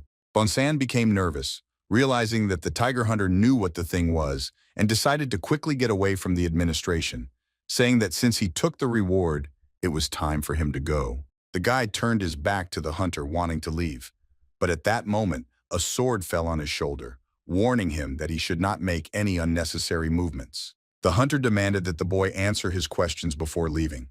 Bonson stood motionless, thinking up various options for how this situation could develop. The tiger hunter asked his mask, which looked like a deer, to tell him. The guy was silent for a moment, trying to come up with the best answer. Bonson carefully began to push the hunter's sword aside, freeing herself from under it. Pushing aside the blade of the sword and turning to the hunter, he asked him if there were buffoons with only one mask, and explained that the masks changed from time to time. The tiger hunter swung his sword sharply, aiming at Bonson. Without making a sudden movement, he moved the sword to the side and froze in that position, watching the guy. Bonson managed to dodge this blow, bending back and leaning on his hands. He gasped, completely not expecting such an action. Bonson quickly jumped over himself several times. I stopped in a sitting position facing the hunter. The guys immediately began to be indignant about why the hell the hunter decided to do such a strange thing, because their conversation was quite friendly. The tiger hunter, seeing how the boy deftly dodged his sword swing, noted that the boy was not as vulnerable as he thought. The hunter lowered his sword and said that he knew that the boy had caught the leopard in a mask dance, and he was wondering how true these rumors were. The hunter more ordered him than asked him to dance. The boy stood motionless and muttered indignantly, and informed the tiger hunter that he understood little about the dance of the masks. The tiger hunter ran towards Bonson. He raised his sword and began to attack the guy, not giving him a second to breathe. But Bonson dodged all of the hunter's attacks with very awkward movements, using various techniques. After another jump, Bonson landed on the ground and did not move from the spot. He took off his mask and asked why he should dance if no one was looking at him. I understood why he was doing it, for the pleasure of it. The tiger hunter kept his eyes on the boy, wondering about his precise movements and whether his mask had any effect on them. He recalled one of the events of his past, looking at the young man. In that skirmish, he also saw a certain man in a similar mask. Bonson, without wasting any time, felt the door to the street behind him and decided to run. Holding on to the door, he asked the hunter to look at the next issue at the market and informed him that he still had a whole bunch of things to do, and it was time for him to go. An arrow pierced the other side of the door tens of centimeters away from Bonson's hand. The boy raised his head in great surprise. The tiger hunter also turned back towards the administration building from where the arrow had flown. The governor stood on the threshold holding a bow in his hands. It was he who had shot that arrow, and now he stood and cursed the foolish rabble, meaning the hunter and Bonson. He was incredibly angry that someone could dare to break into his bedroom in the middle of the night, and in his own city, no less. He shouted loudly to his guards who were wandering around aimlessly. He shouted at them, asking what they dared to do here. His subjects turned at his cry. They wandered around the area holding torches for light, but found neither Bonson nor the hunter. The governor of the plowshares ordered his men to arrest the tiger hunter and Bonson. They hurried towards them, drawing their weapons. The governor pulled the bowstring again and prepared to release another arrow, shouting and calling the guys a bunch of mongrels and threatening to bury them on the spot. The governor fired arrow after arrow at Bonson. The boy managed to dodge, and the arrows pierced the wooden wall in rows, under which the young man was running. The governor decided to start with the buffoon and then finish with the tiger hunter. As the governor took aim at Bonson with his bow, his men surrounded the hunter on all sides and held their spears in front of them, not allowing him to move. The tiger hunter exhaled, accepted the situation that was happening, and did not flinch. Another arrow fired by the governor flew a few centimeters from Bonson's hand, and he screamed. He ran and teased the governor that if he continued shooting like that, he would end up wasting his arrows. The guy understood that all he had to do was run away, and having reached the building, he began to climb up its corner. The governor aimed at Bonson and shouted to his subjects that the boy was running away. But Bonson was very fast and easily climbed to the very roof, where only his heels sparkled for the governor. I jumped over the visor and mocked the governor for not expecting him to be able to escape. A man with a sword met him on the roof. As soon as he straightened up, his gaze was fixed directly on the very tip of the sword aimed at him. Bonson froze, looking only at the long blade in front of him. He raised his head and saw one of the tiger hunter's men, who was actually pointing a sword at him. The warrior smiled, and without removing his sword, greeted the guy. Now they were mocking Bonson. The arrows in the governor's quiver were disappearing one by one. The governor reached for one of the two remaining arrows. The governor was very sorry that he had drunk the night before. Otherwise, he would not have missed time after time. A man came out of the darkness behind him, holding a sword in his hand. The blade of a sword fell on the governor's shoulder, warning him of the threat. The The manager froze. He was quite frightened and stutteringly asked the stranger who he was and tried to turn around carefully.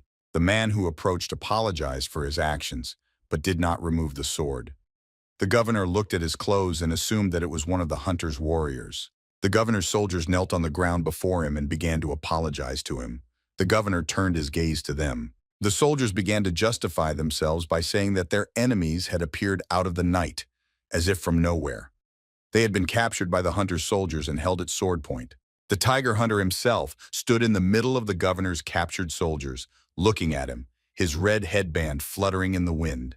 The governor growled mockingly through his teeth that what was happening was very unexpected, but he did not dare move because of the sword lying on his shoulder. The tiger hunter asked the governor to let him say something and promised that it would not take much time. The governor began to shout and swear at the hunter, calling him a psycho. "We are very unhappy that this man was able to challenge his guard and now allowed himself to threaten him." The hunter turned to the governor and asked him if he really did not know the military laws of their country, after which he emphasized that if the matter concerned tigers, then the hunter had the right to deal with it even without the king's permission. The soldier near the governor pressed his sword closer to his neck, and the hunter said that interrogating the one who caught the tiger did not require permission, after which the hunter turned slightly to the side. He looked at Bonson, who was being taken by his men on the roof, and asked him not to run away. He emphasized to the guy that his people were around and he wouldn't have been able to do it anyway. Bonson looked at the hunter and realized that she was seriously in trouble. Beads of sweat appeared on his face. The hunter asked the boy to come down, indicating that he wanted to watch his dance to the end. Bonson moved to the edge of the roof and looked down. The hunter's soldier did not remove his sword from the boy, keeping it at bay. Bonson couldn't believe what was happening to him, and for a long time he didn't dare to come down from the roof. He looked at the soldier who was holding the blade of his sword against him and couldn't accept that he had been caught. Taking a deep breath, he decided to accept the situation and listen to the hunter, but only because an audience had gathered for his performance. He blew steam out of his mouth. It was always much colder at night, and it would be nice for him to warm up now. He jumped from the edge of the roof and landed with a proper grouping, with his hand on the ground.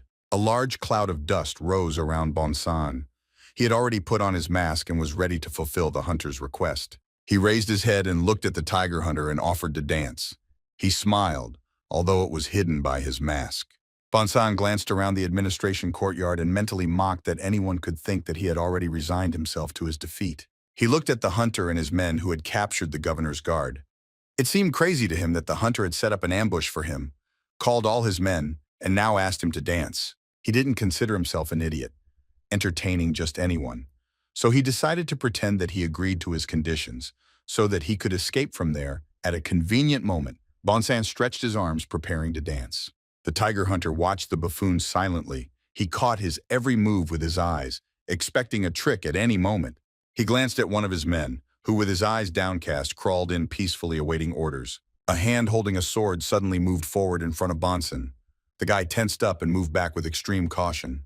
The hunter's man did not lower his hand and continued to hold the sword in front of him, but the boy did not fully understand this gesture. The hunter grinned and told the guy that he could use a weapon here and ordered him to show everything he was capable of. Bonson began to take the weapon out of its sheath, and underneath it appeared a shiny, sharp steel. Taking out his weapon and raising it in front of him, Bonson was very surprised that he was trusted to use the sword in such a situation. He threw the sword on the floor. The sound of metal clanging was heard all around, and the reflections that bounced off it played on the walls. The hunter and his men looked at the boy in bewilderment. The tiger hunter was even a little furious. Bonson replied that he did not need a weapon, explaining that a sword was not the best instrument for a dance that would make people laugh. The soldier on the roof and watching this scene laughed, considering the guy stupid because he was trapped and refused the weapon. Another of the hunter's men, who was holding the governor, noted that the guy was not one to be timid and smiled contentedly. The hunter frowned and, after stalling for a bit, said that if the guy wanted to play exactly like that, then that's how it would be. The ribbons from the hunter's bandage flashed in the air and he took off. He swung his sword, approaching the guy, and repeated that he was not against such rules of the game. The hunter made a wide swing with his sword, aiming to cut off the boy's head.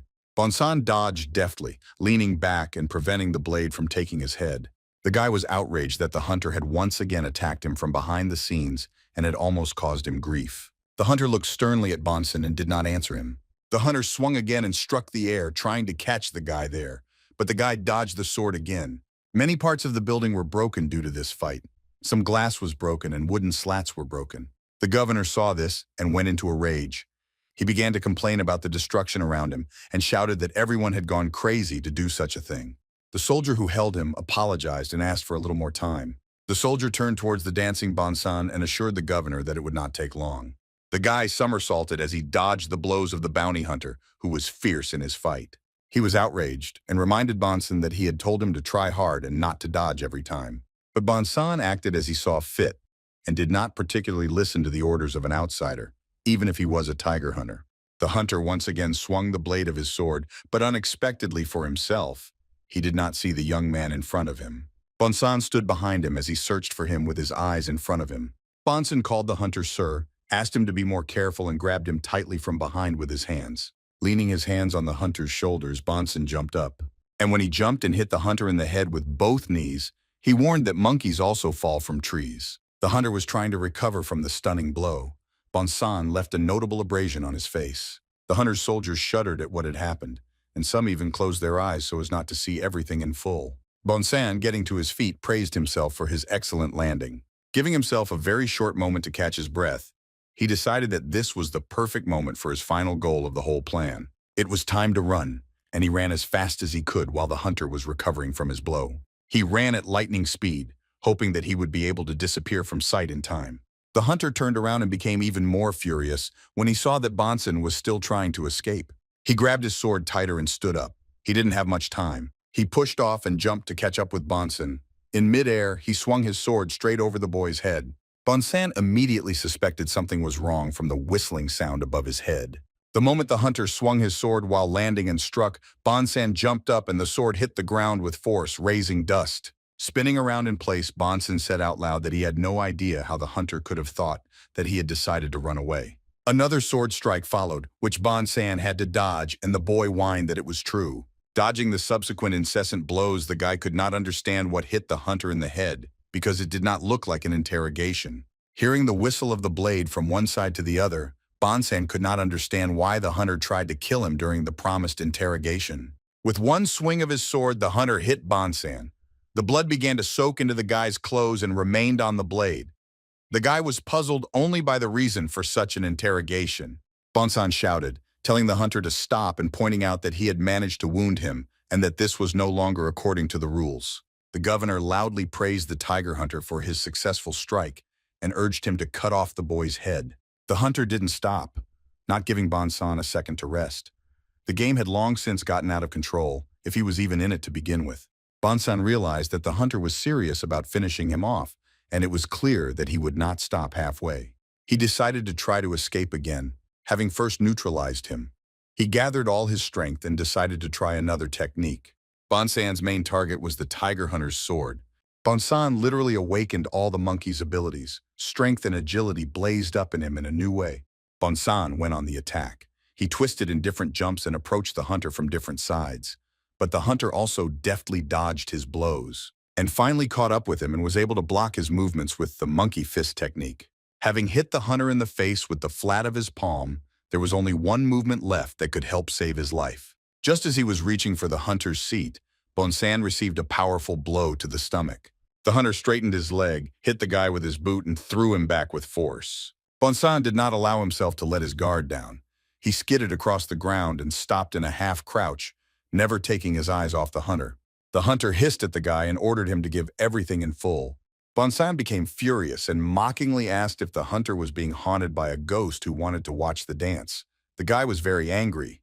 The hunter wanted only one thing and tried to knock it out of the guy at any cost. Bonson had no choice but to fight to the last, since his chances of escaping had sharply diminished. The tiger hunter was a good warrior and had excellent control over his body. He controlled Bonson's blows and knew what he should do in response. Bonson occasionally fell under the blade of the hunter's sword. During one of the blows, the sword caught the fur on the guy's mask and significantly shortened it. The hunter had a greater advantage in the quality of his sword. He successfully blocked Bonson's blows with it, and he also successfully inflicted his wounds on the guy, slashing his body and clothes with deep cuts. The monkey mask also suffered at the hands of the hunter. The cut fur and new cracks on it, although they saved Bonson's life, could take away her strength at one point. Bonson continued to attack and dodge, jump on his opponent, and retreat in time. The hunter wanted a greater display of the boy's strength, and even at the expense of his own strength, he tried to put the squeeze on Bonson. He wanted more and more so that Bonson would not show in his dance, and in one of his swings, his sword could not move forward. Bonson's palm pushed the sword hilt back towards the hunter with incredible force. The guy jumped and leaned on him with all his weight, which he concentrated on his hand. The hunter could hardly stand on his feet. He looked into the monkey eyes of Bonson's mask, indignant at the impossibility of doing anything. Bonson performed a mooncatcher move and grabbed the hunter's face with one hand while trying to wield the sword with the other. The blow threw the hunter's head back. His soldiers looked at their master with regret. One of them had to cover his eyes again. Blood spurted from the master's mouth from the blow. The governor, hearing the screams of the hunter's subjects, grabbed his head, worried that the hunter would be defeated. For Bonson, the moment stretched out. It seemed as if everything around him froze, but he continued to reach for the hunter. The gentleman fell backwards, no longer trying to stay on his feet. Bonson watched as the red ribbons from the hunter's headband fluttered through the air and rose into the air. But something was wrong, and Bonson felt it clearly. The hunter fell to the ground with a crash. Some blue tongues of flame began to appear around his neck. The hunter smiled widely. It was quite a creepy sight.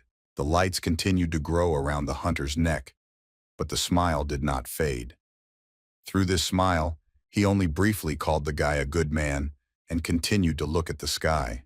Bonson stood on one leg and tried to keep his balance and not fall on top of this horror. His eyes went wild. He raised his sword above himself and mentally warned the boy that he would take his life. His face twisted into an evil smile. Bonson looked at the hunter, and the sight of his mask made the emotions hidden under it brighter.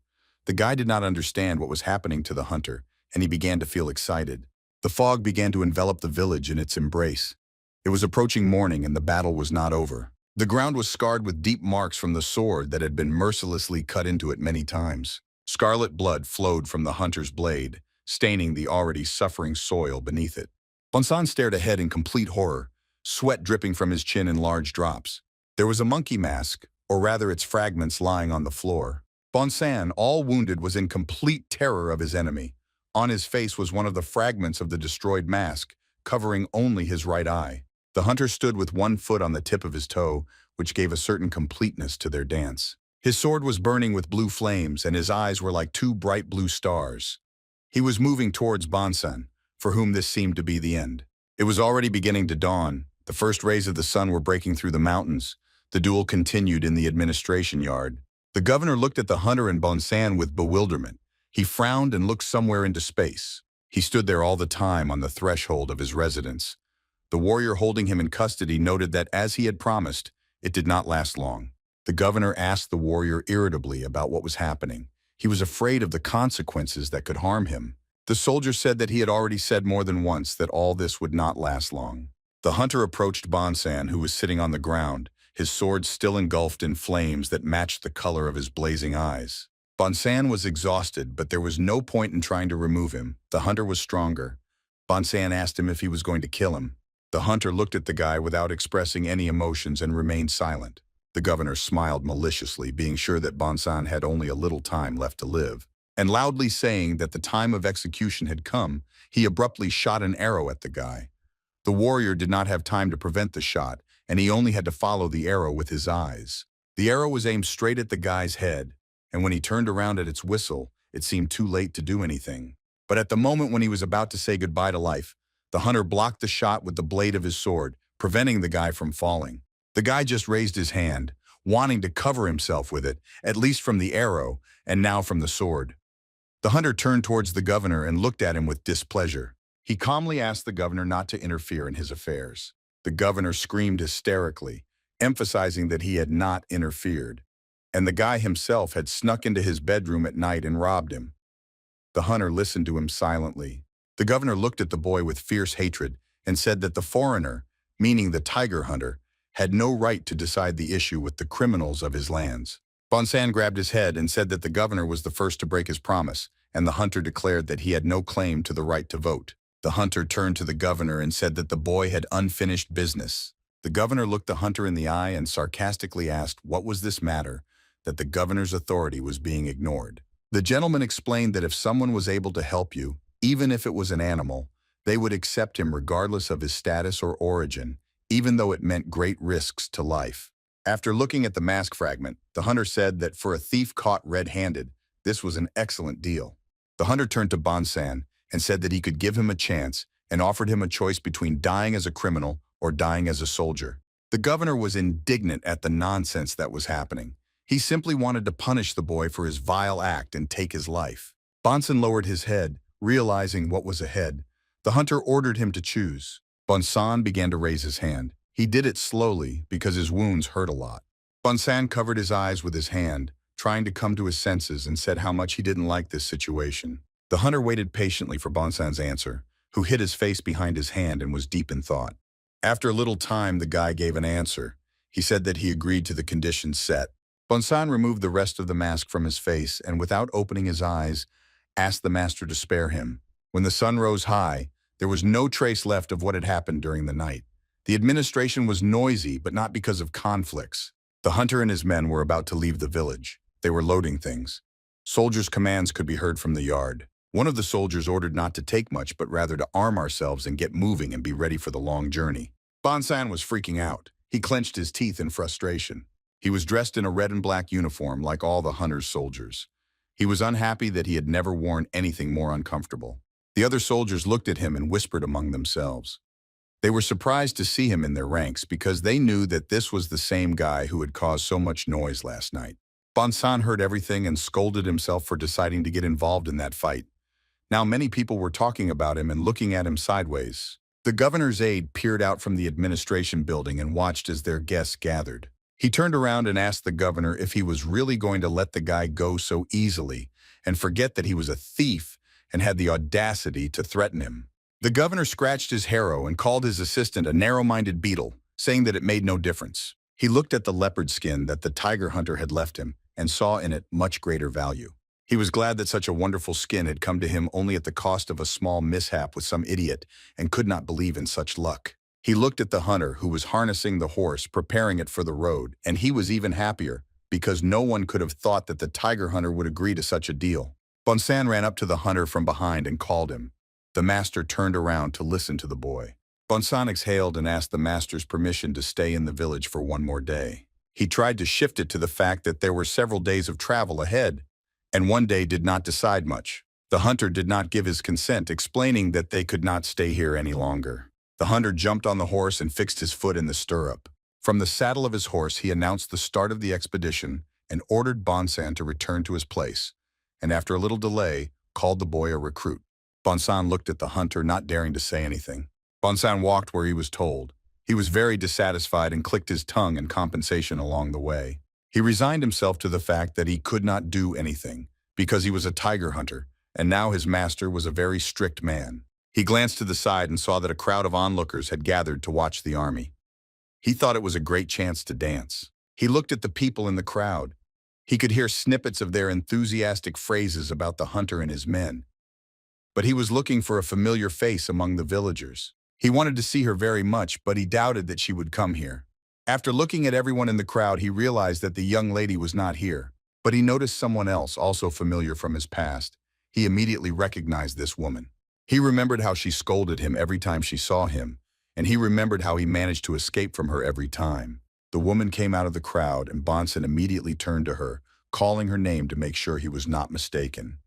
She expressed that she did not think the guy was alive and asked him again his name. Bonson smiled broadly and told the nanny that he never thought he would be so happy to meet someone. And he wanted to ask about the lady, but the old woman immediately interrupted him. She herself spoke about her and said that if he was interested, the girl had left the village many years ago. The nanny was strict as before. The guy froze from what he heard and stared at the woman. Exhaling, he laughed and scratched the back of his head from awkwardness, thinking out loud that she got married. He asked the nanny what kind of family Miss Yu was now in. The old woman's face fell, and she replied in confusion that she had not known about it. The boy looked at the nanny in confusion, waiting for an explanation. The nanny said that 2 years after his disappearance, the young lady left the village without even getting married. The old woman added that she had heard it the last time she was looking for some herbs. She was not sure, but she thought it was a dragon. Bonson looked at the nanny and was about to ask her another question, not paying attention to her stern and even angry look, When that boy ran out of the crowd, Bonson looked at the boy. He didn't think he would ever see him again. The boy pointed his finger at him and was very angry and demanded an explanation for Bonson's new outfit. Bonson answered the boy a little further away from the crowd so that they could discuss everything. Bonson leaned towards the boy and couldn't help but smile, because the strictness of such a little boy left no other choice. The boy loudly called Bonson a traitor, but Bonson did not take it seriously and continued to smile while looking at him. The boy accused Bonson of pretending not to be interested, but of killing the tiger and becoming the hunter's soldier, although the boy himself should have done it. Bonson laughed loudly, understanding why he was so angry, and apologized to the little boy. Nanya listened silently as the boy pointed out to Bonson that while he was only a pathetic recruit, he himself would catch tigers and become a soldier and achieve much more than even his brother. Bonson put his hand on the boy's head, and while he was silent, he promised that he would wait for him in the soldiers' ranks. He leaned closer to the boy, and smiling said that they would definitely meet each other again. The boy became even more enraged and began jumping around Bonson, trying to beat him and threatening him so that he would not dare laugh at him. Nanya pursed her lips in displeasure but continued to listen to the boy's conversation. Bonson, in response to all the accusations, asked if the boy wanted to watch the mask dance before leaving. A loud order was heard to move forward. Everyone confirmed the command they heard. The hunter's soldiers marched along the road that led to the exit of the village. Bonson was plagued with anxiety and doubt. He struggled with himself, forcing himself to feel like he was on a tiger hunting expedition. Memories from his childhood flashed before his eyes as he walked along the path with the same doubts. He was led by the master, and he also hesitated, doubting every next step. Bonson wanted to stay in the village for a little while longer because he had just returned home and he had to leave his native land again. As he climbed up the mountain, he turned around to look again at the place where he was born and spent his childhood. His heart sank more and more with every step that took him away from the village that had taken him so many years to return to. One of the soldiers in the line turned around and saw the slowing Bonson and shouted at him to move and not fall behind. Bonson smiled and hurried after the squad. He caught up with the formation, forcing himself to let go of all worries and doubts and continue on his way with the army of the tiger hunter. Along the way, he tried to remember the name of the plant that Miss Yu was looking for and was puzzled where he could find it. In one of the dark caves in the mountain, something was happening that no one could guess. It was not a very noticeable place, hidden behind the trees. It was quite cold and damp inside. Water dripped from the growths on the ceiling and fell loudly onto the floor. Entire puddles formed on the rocky floor. A conversation was heard in which a man saw the necessary buffoon, who killed the tiger of the blossoming plum and stole some wood. A bloody man sat on the floor, reporting fresh information with his last strength. The mangled bodies of his friends lay around him. A huge hairy beast stood before him and spoke in human language. He placed his paw on the man's head, expressing his curiosity for fresh news. The man begged the beast to spare him, because he had told everything he knew. The beast didn't care about his plea, and a scream rang out throughout the cave. Blood poured onto the floor, and silence quickly fell. The beast licked his bloody paw and thoughtfully noted that little by little the territories began to overlap. He turned around and said that there was no need to fear direct attacks now. In front of the beast were dozens of tigers, their eyes shining brightly in the darkness. The black tiger of the four winds announced the start of the hunt and licked his lips, growling menacingly. The detachment, led by the tiger hunter, had been on the road for a very long time without stopping. They walked through the forest along the path without breaking their formation. The hunter gave the command to stop for a rest. Everyone immediately stopped and threw their kit bags on the ground, began to stretch and talk to each other. Bonson sat down first. He was so tired from those hours of travel that he was ready to die of exhaustion. He leaned his back against a tree, throwing his things around and trying to catch his breath a little, not understanding how he could have signed up for this. He tugged at his armor, wondering why it was so heavy and how he was supposed to fight in it. One of the soldiers approached Bonson and called out to him to follow him. Bonson looked at him desperately, but he had no right to refuse. The soldier shoved his duffel bag at him without even asking if he minded. Bonson's eyes widened at the soldier, perplexed by this action. Bonson tried to object, but he began to stutter because of the strong irritation that had rolled over him. The guy was indignant that they had decided to burden him additionally. The soldier pointed his finger forward and said that he would carry the palanquin and that Bonson would have to carry its load. Bonson stood there with the bag and asked the soldier what he had in it for, but the soldier quickly walked away, wishing him luck. Bonson had nowhere to go, and after the end of the halt, he walked in formation with that soldier's things in front of him. Bonson was indignant at this escort detachment. It was hard work, it seemed, even for strong and hardy people. He looked at the cart and quietly envied the person in it, but he also felt it was unfair that someone was traveling lightly while someone else had to suffer so much. Bonson looked at the palanquin and was interested in only one thing regarding this escort. This escort required so many soldiers that they had to carry the wagon themselves and be ready to defend it with their lives. The man never left the palanquin during their entire journey, and Bonson was very curious about who could be sitting inside this creepy carriage. The tiger hunter himself was invited to accompany and protect this apparently very important person. Their path led through the thicket of the forest, and it was unsafe to make holes too often, since it was necessary to get out of the forest as quickly as possible. Bonson walked forward through clenched teeth. He was very tired. The heavy armor of the hunter's army and several kit bags made this march very difficult. A soldier walking nearby asked how the guy was feeling and whether it was very hard for him. Bonson quipped that if you put it down to the fact that he would collapse under a ton of things, then everything was fine. The soldier smiled slightly in response. Bonson addressed the soldier, calling him Gray, and reminded him of what happened on the roof of the village administration. Bonson didn't even think of forgetting the smiling face that, along with the greeting, pointed a sword at him. The soldier asked not to call him sir, since they were equal, and said that Bonson could call him by his first name. The soldier extended his hand to Bonson and asked for forgiveness for yesterday's incident. And after that, he immediately introduced himself under the name Han Gai, but asked to be called Hanu. Bonson extended his hand in response, and they sealed the resolution of the conflict with a handshake. But Bonson did not fully trust the soldier and was very embarrassed by his friendliness. Hanu smiled and suggested that Bonson stick together, and then welcomed him to the squad. They were silent for the next part of the journey, with only the sounds of leaves and cries of crows flying over the treetops to be heard. The squad made their way through the thicket of the forest, getting closer to their goal with every step. Han Yu broke the silence and asked Bonson why he had gone to the governor, and emphasized that he could have been killed on the spot. Bonson made a sound, thinking of what to answer, and said that he was just looking for one thing. Bonson wished that this conversation would not continue. After the incident that night, before leaving the village, Tiger Hunter approached Bonson with a question.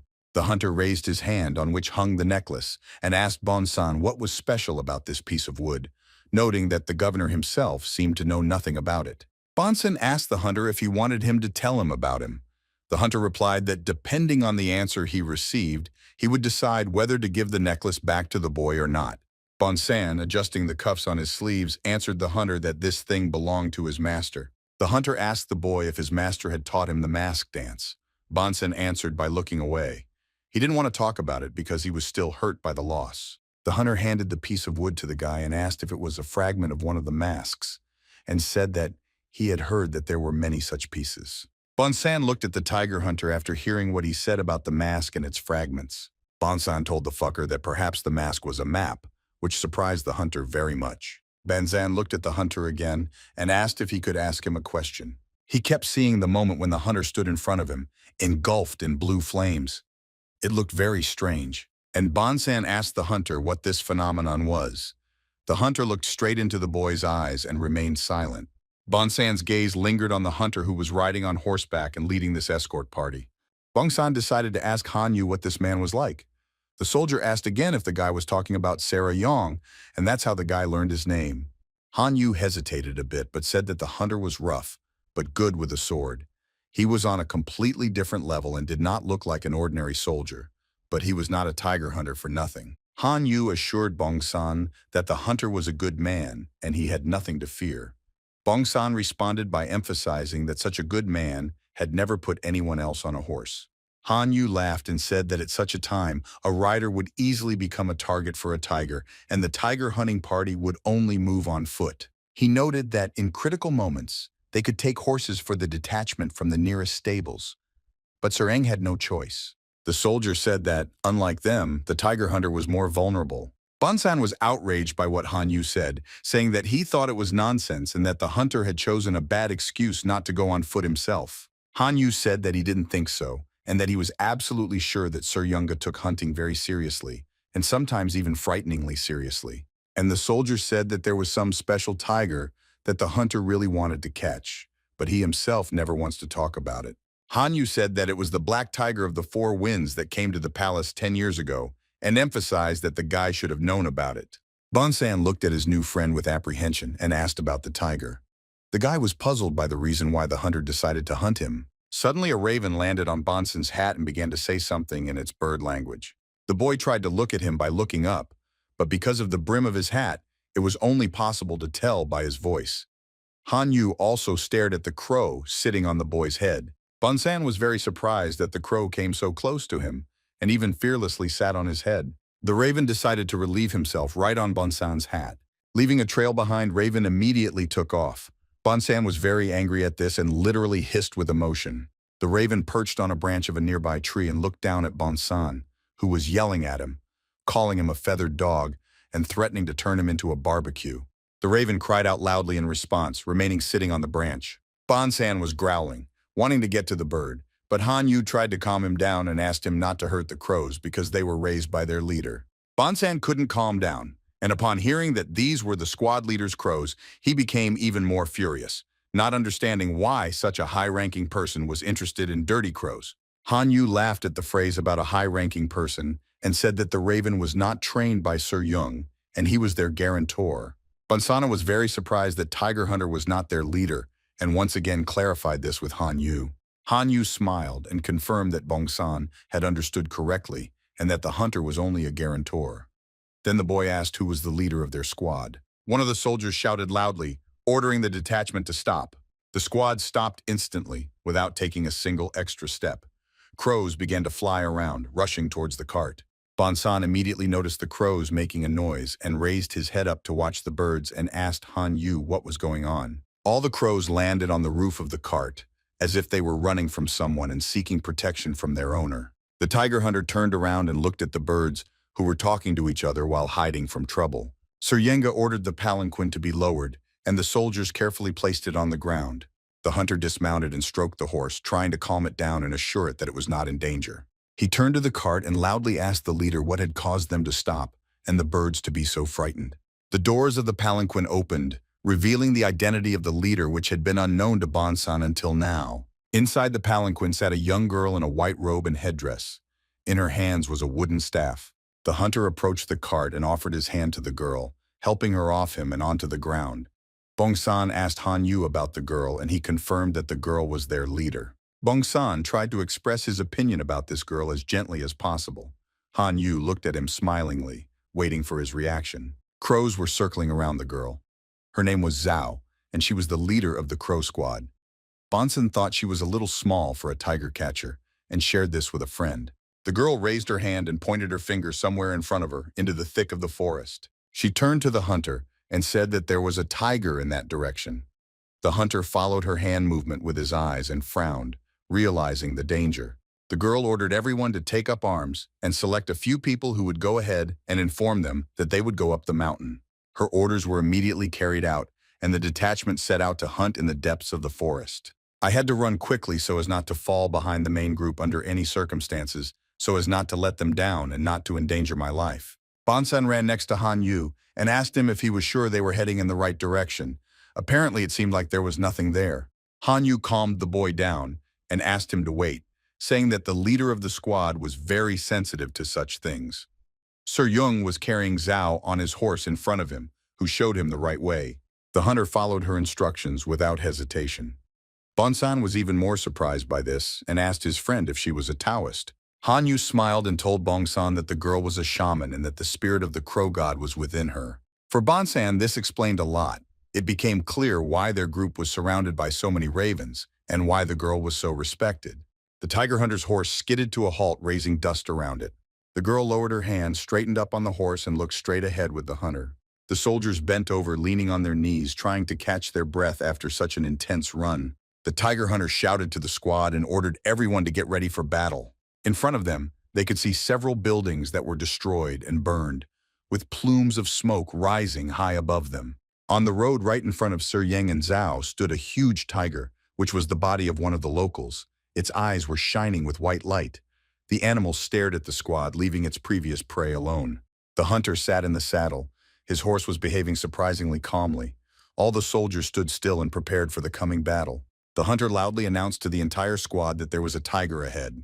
The animal turned its face towards the squad and growled loudly, It was ready to fight the tiger catchers.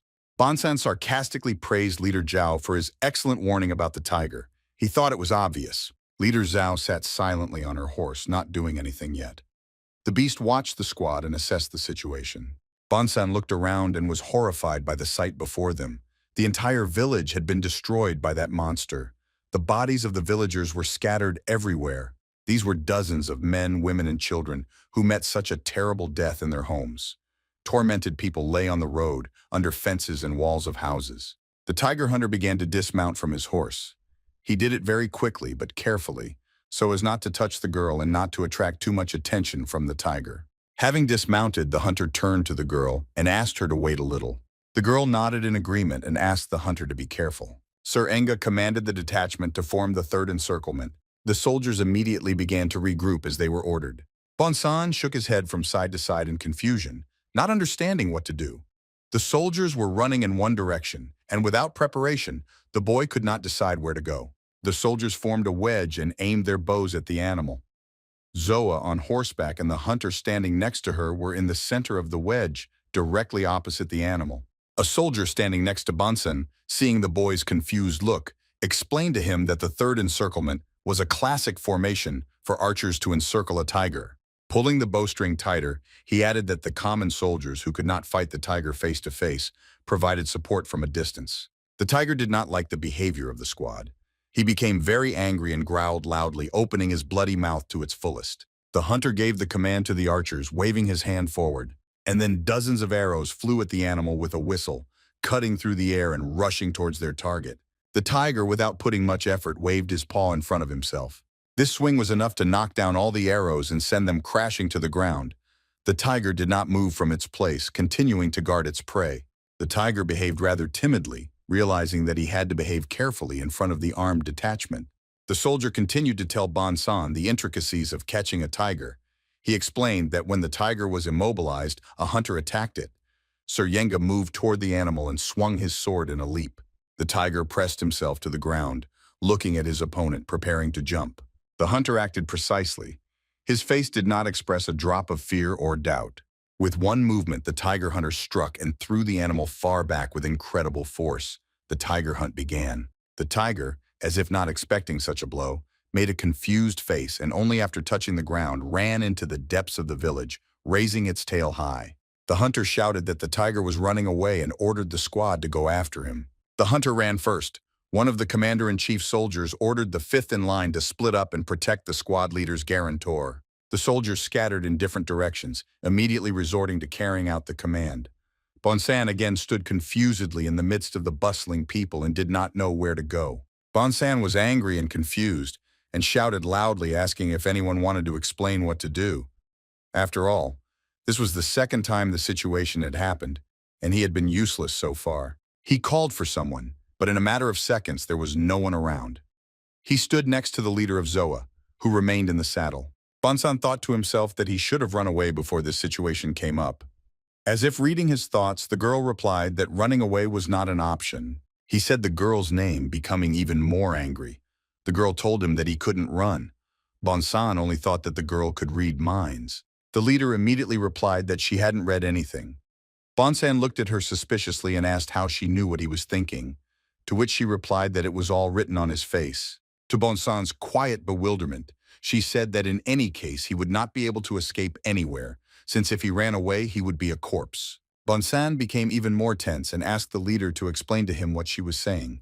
I tried to ask again what she wanted to say, but he was interrupted by the cough of the man who was being tormented by the tiger when they met him. Bonson froze for a second, trying to figure out where the sound was coming from. He immediately jumped up and ran to help. It was a woman. He carefully lifted her head and asked if she was alive. Her terrible wounds told a different story, and that cough could have been her last breath. Bonson listened and realized that the girl was still breathing. She thought that there had to be a doctor in the squad. The woman croaked and asked him to watch. She only had enough strength to utter one word. Bonson froze, quickly understanding what this woman meant. He immediately hurried to get up, carefully placing her on the ground. Sir Yenga was really good with his sword. He repelled the animal's attacks time and time again. The tiger could not approach him closely, as the hunter's swings of the blade were very dangerous for him. The tiger was strong, but he was not a fool and behaved carefully. Suddenly, an arrow pierced the animal's side. The tiger didn't even howl, but just looked at the sticking piece of wood in its skin in bewilderment. The archers were standing on the roof, and it was their arrow. They were glad that they managed to hit the bull's eye. One of them commanded the other archers to aim there too. Such wounds immobilized the animal well and took away its strength. Bonson appeared next to the hunter. He jumped and landed on his knees. He turned to the hunter and reported that he'd found survivors. He was wearing a deer mask, which he lifted before speaking. The gentleman looked at the guy with confusion and did not answer him right away. The soldiers on the roof, who were busy shooting a crossbow, laughed at the guy they thought was a dunce. They didn't believe that anyone had managed to survive here. Bonson shouted that at least 30 people managed to survive. Bonson relayed the words of a dying woman who told him that a traveling doctor had led the village people into the forest. Sir Yenga was outraged and said that protecting the survivors was not as important as killing the tiger. When the hunter said this to Bonson, he turned to face him. The tiger took advantage of this chance and, rising up, swung his paw with sharp claws at the hunter. The tiger hunter heard this and turned around sharply, thrusting his sword forward. But at that moment, Bonson had already put on his mask and delivered a lightning strike to the tiger, repelling its attack from the hunter. Landing and picking up the mask, Bonson told the hunter that he had something else. The hunter asked the guy again what he meant. The woman told him everything she could and informed him that when people fled from the village after the traveling doctor, they discovered another problem. This problem made them even more terrified. These people needed help. There was another tiger in the area which posed a danger not only to the escaped people, but also to the detachment itself.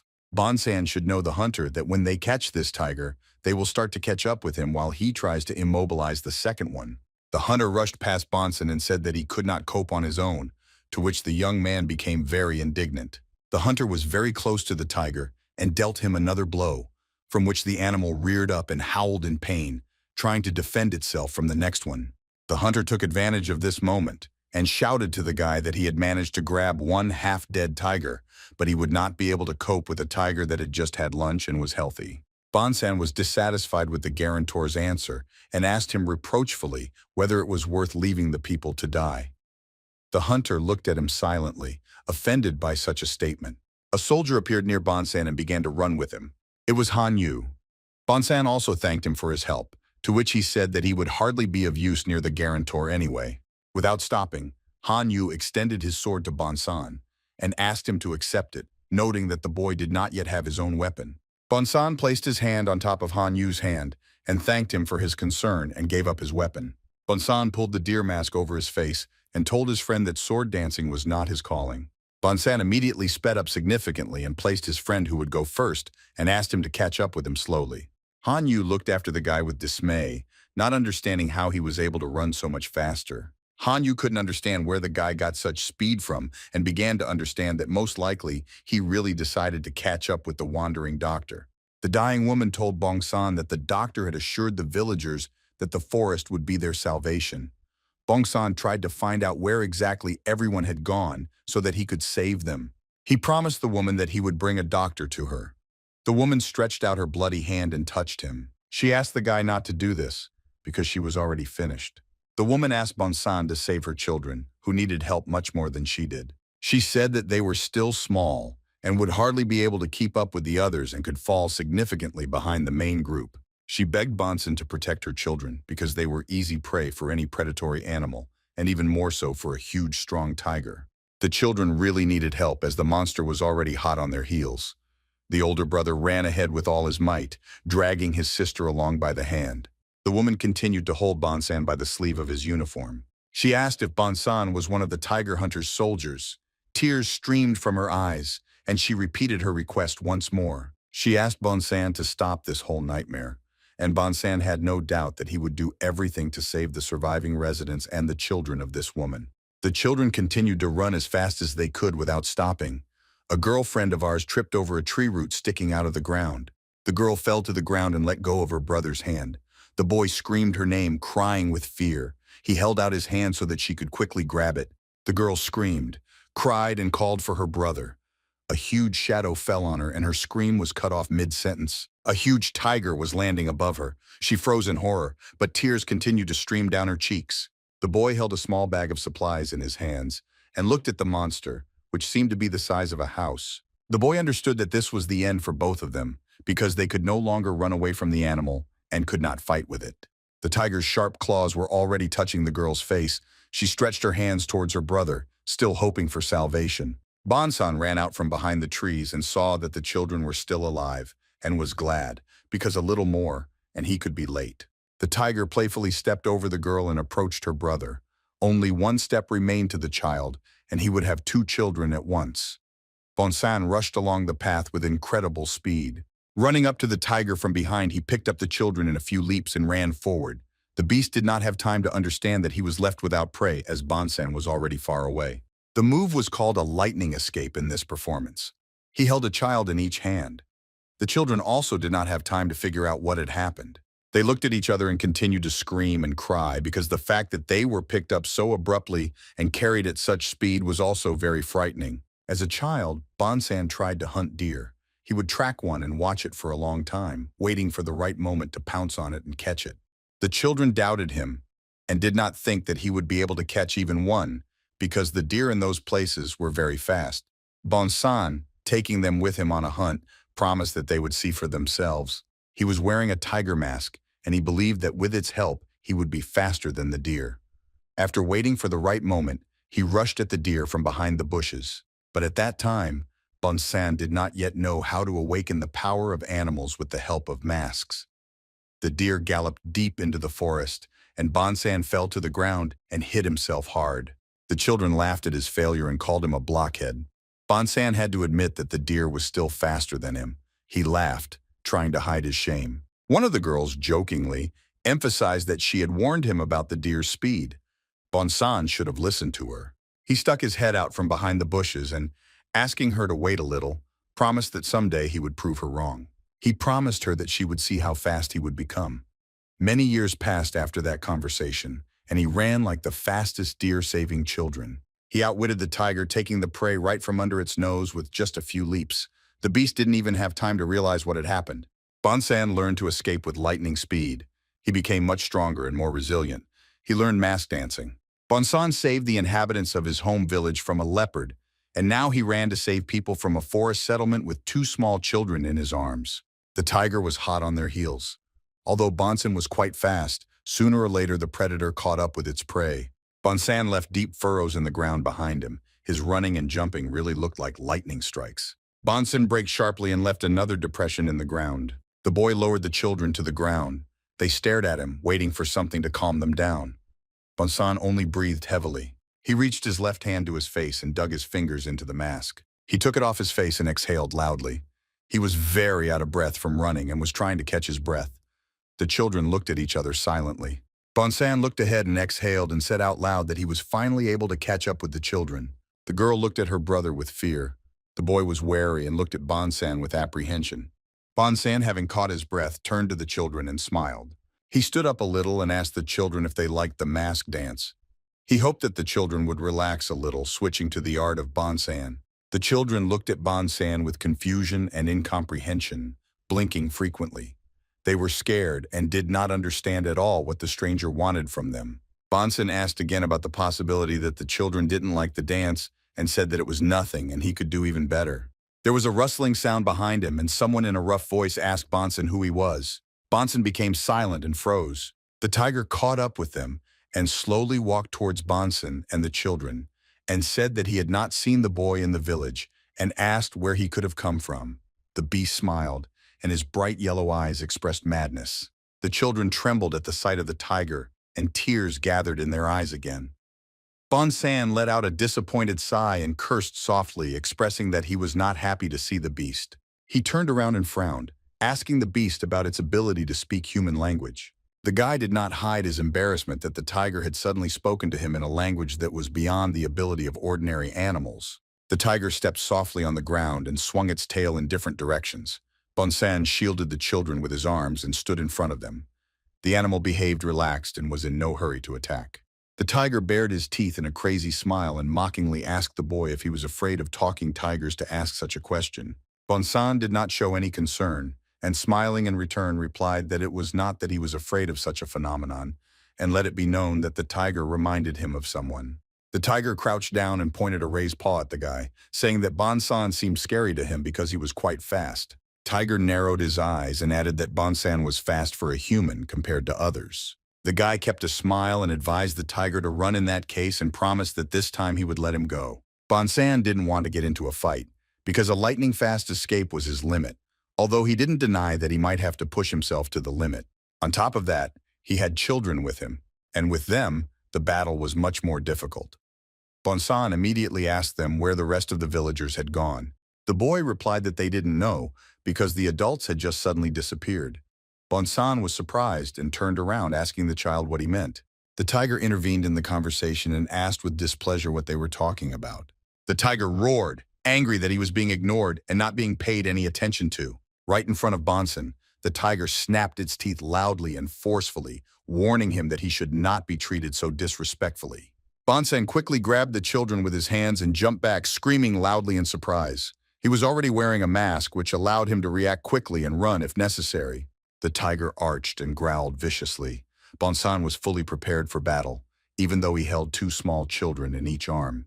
Bonson got furious and shouted at the beast that it was so impudent to do such a thing, noting that it seemed to be a tiger but attacked a rat. The tiger licked his lips and, bending his head even lower, emphasized out loud that Bonson was fast, having clearly convinced himself of this. The tiger began to guess and asked Bonson directly if he had killed the plum tiger. Bonson felt a little confused by this question. The tiger scratched his head with his paw, wondering what to do with the boy, since he didn't think he would meet him. Bonson tried to understand how the tiger knew that he had killed that leopard. The tiger's eyes flashed and his teeth bared. He offered to spare the children if Bonson wanted to protect them, but in return, the boy had to fulfill his request. The tiger asked to give him the bag that the boy was holding and pointed his claw at him. Bonson asked in surprise if the tiger really wanted a bag in return. The boy looked at Bonson in confusion. Bonson asked the boy what was in his tracing paper and whether there was anything very valuable there. The boy picked up the bag and looked at it, and replied that it contained rice cakes that his mother had put in there so that he and his sister could eat on the hike. Bonson was completely confused. He did not understand why the beast needed pies, especially in exchange for 3 lives. Bonson didn't want to waste time and wanted to resolve this problem as quickly as possible, but the story with the pies made him wary. He took the bag from the boy and carried it to the tiger, since there were no more options to resolve the issue without bloodshed. Dropping the bag of pies on the ground exactly halfway between the tiger and the children, Bonson asked if it was true that the animal would just take and leave once it had taken the supplies. The tiger nodded affirmatively and said that it was the pure truth and hurried the guy to give him the pies. Bonson smiled slyly and asked the tiger if these pies were really so tasty that even the predator wanted to get some. The guy carefully took one flatbread out of the bag. He bit into the pie, saying how he was curious about what was so interesting about it. After biting off half the pie, Bonson cursed and stared at it. He chewed the pie and looked at the tiger with bewilderment, who was patiently waiting for Bonson to explain his emotion. They were being watched in the bushes behind the trees. 2 people were talking to each other, surprised that the guy had decided to negotiate with the beast by bribing him with a bag. They watched as the tiger reached out its paw to take the bag and hoped that this would allow them to take the children without a bloodbath. As soon as the tiger got close enough, Bonson kicked him in the face with all the strength he had left. The tiger didn't expect the blow. He flew back from the guy's strong blow and shook his head from side to side, waving off the pain. As he flew away, he tore the bag of pies, catching it with his claw, and the pies spilled out onto the ground.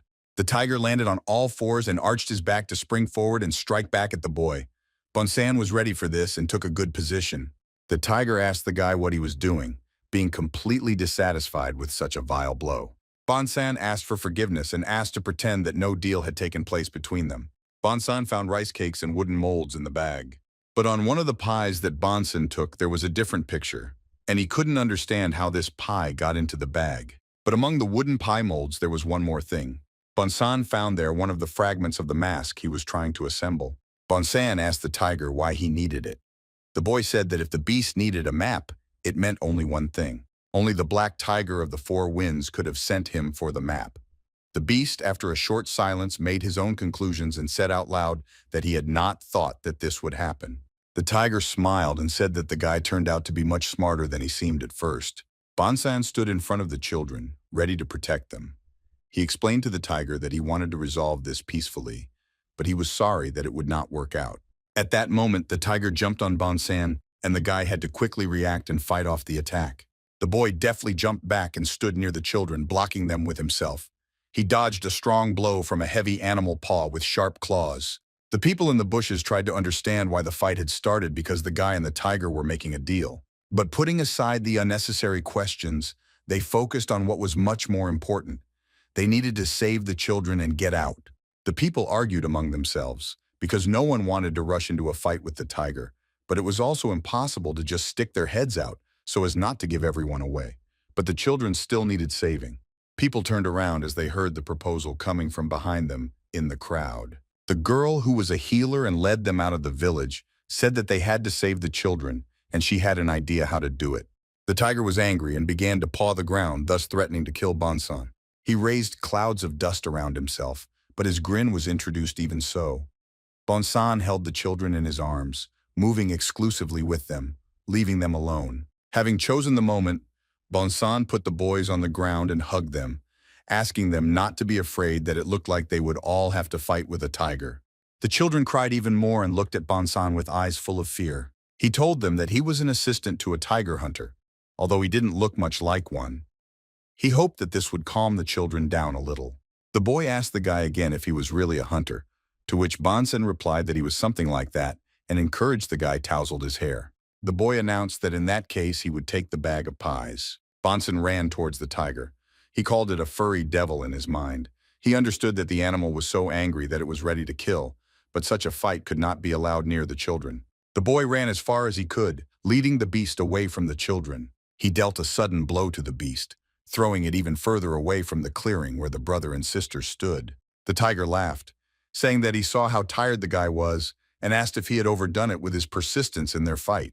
Bonson said that the audience liked his dance and that's why he would never stop, and he continued to attack the beast. Tiger, dancing with Bonson, spoke to him again about children and how important they were to the boy. The tiger growled that Bonson himself had left him no other choice. And at that moment, the tiger's muzzle blazed with blue flame. Bonson saw the blue flame and immediately recognized it. It was exactly the same as the one that had engulfed the tiger hunter that night in the office of his village. The tiger ran towards the children, thundering that he had no choice but to devour them all at once. Flames were developing around him, and he went completely mad. The children froze in place, meeting the beast with great fear that paralyzed them. Bonson shouted after the tiger and called him a dishonorable creature. He wondered what to do because the beast had become too fast. Bonson looked at the beast that was rushing towards the children, its crazy eyes bulging only at them. The children hugged each other, unable to run because of the horror that had gripped them. The tiger was already very close, and even if they had started running, they would not have been able to break away from it. Suddenly, leaves fell behind the children and rustling sounds were heard. Bonson stared behind the children, who also turned around. Tiger was perplexed. A thick rope descended from somewhere above the children. The children raised their heads, trying to understand what it was. They looked up, wondering where it could have fallen from, because it felt like the rope had simply fallen from the sky. Bonson lifted the mask onto his head. He was glad about what was happening. The young man felt that everything was not as it seemed. There were people sitting on the branches of the trees.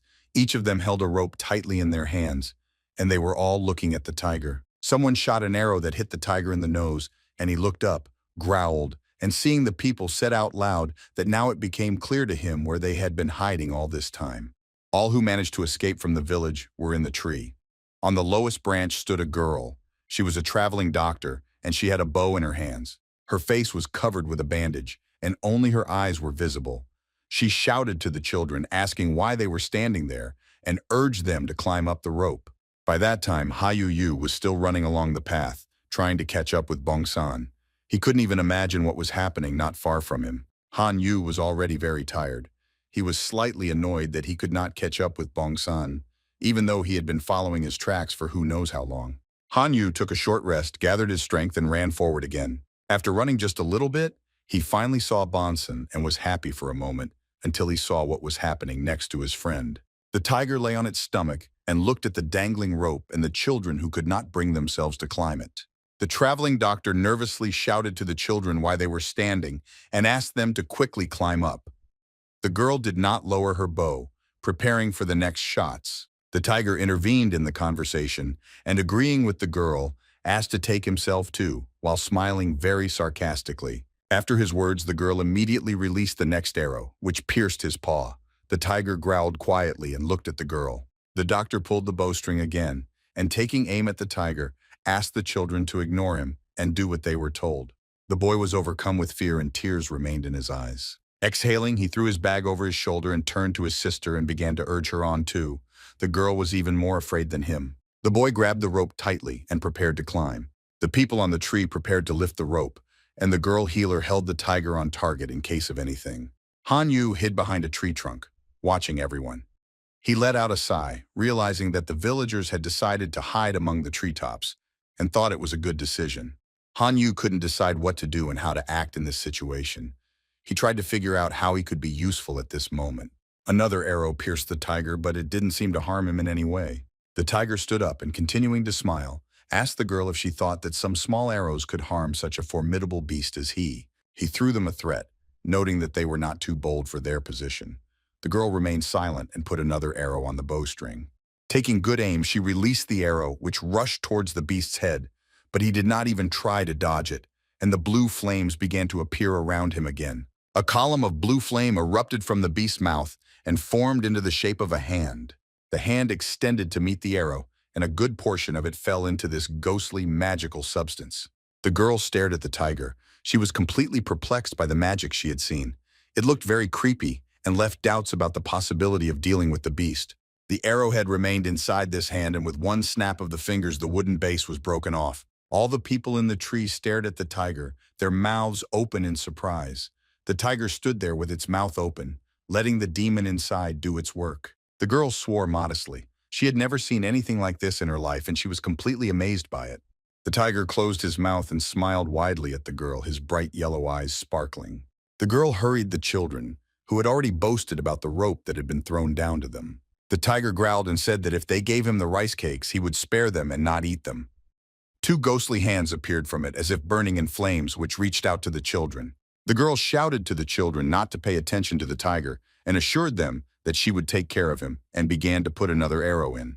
The kids climbed up the rope, trying to push away their biggest fear, which remained right below them. The tiger threatened and ordered the children not to dare run away from him. The paws and hands of an unknown demon reached out for the children and were about to grab them. At that moment, Bonson appeared wearing a deer mask. He jumped and pressed his feet against the tree trunk where the people were, wanting to push off from it.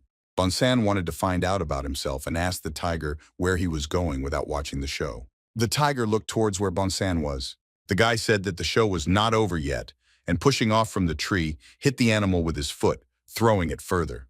The girl shuddered in surprise at the guy's appearance and looked down at them with the beast in confusion. From Bonson's blow, the T-core fell to the ground with a crash, raising dust around itself and causing small stones to fly far to the sides.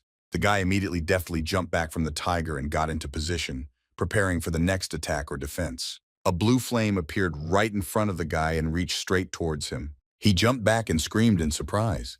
The flame froze in place. The tiger had already risen and asked the boy not to climb. The beast arched. Blue flames rose high up its back, creating peculiar spikes. The tiger smiled maliciously and asked the boy if he wanted to be eaten. Bonson was busy thinking about the blue flame, wondering if it might be some kind of protection. Well, he was worried that he had already encountered such a phenomenon before. Then on the hands of the hunter we grow a sword, the same thing appeared. Sir Yenga was also engulfed in such flames that night in the courtyard of the village residence. But Bonson did not know much and could only feed on guesses. Meanwhile, in the village, Sir Yenga stood next to the tiger he had killed. His sword glowed blue. One of the soldiers ran up to him and noted that he had done a very good job. The soldier reported that he had prepared a boat to ferry the leader of Zhao. The hunter, laying down his sword, said that they did not have time for such formalities and needed to move on after the second tiger. The soldier wanted to object, but the hunter replied that these tigers were unusual, and their squad had no time to hesitate. Otherwise, there would have been many victims. Bonson stood in front of the tiger and a fiery hand grabbed him by the neck and held him. He could do nothing and stood still. Tiger came close to him and talked about how weak the guy was, noting that after his dance he only became weaker. The hand squeezed Bonson harder and he began to snore. Sweat appeared on Bonson's face. His hand prevented him from taking a full breath.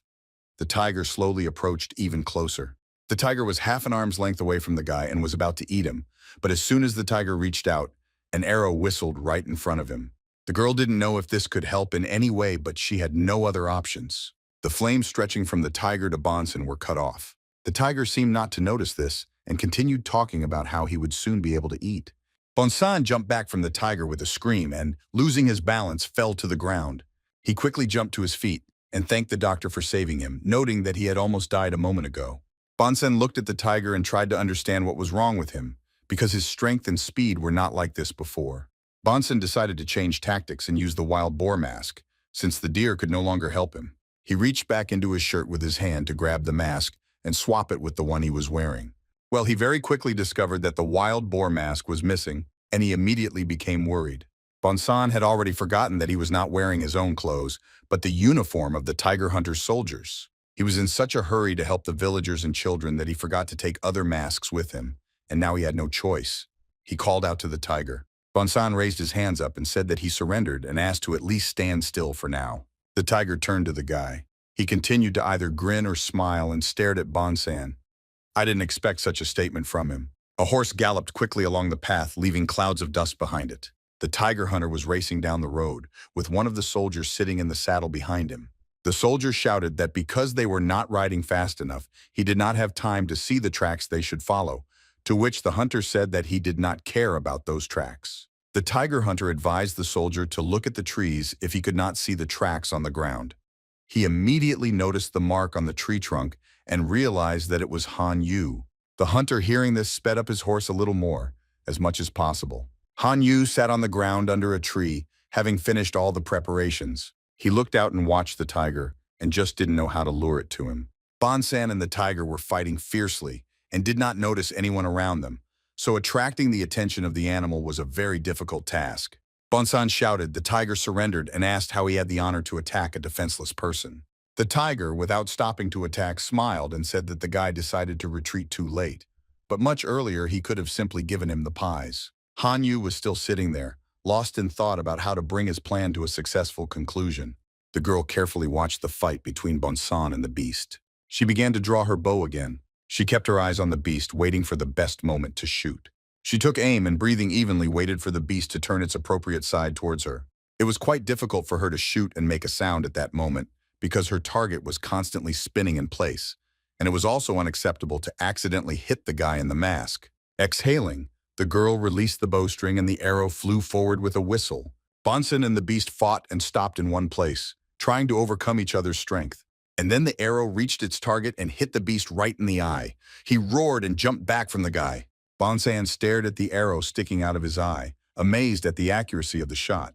The tiger held his paw to his wounded eyes and screamed loudly throughout the area. He opened his mouth, wanting to attack Bonson in response, but because of the pain, he could not do it. A loud sound was heard from somewhere behind the trees. Bonson and the girl tried to see where it was coming from, not expecting that there was someone else nearby.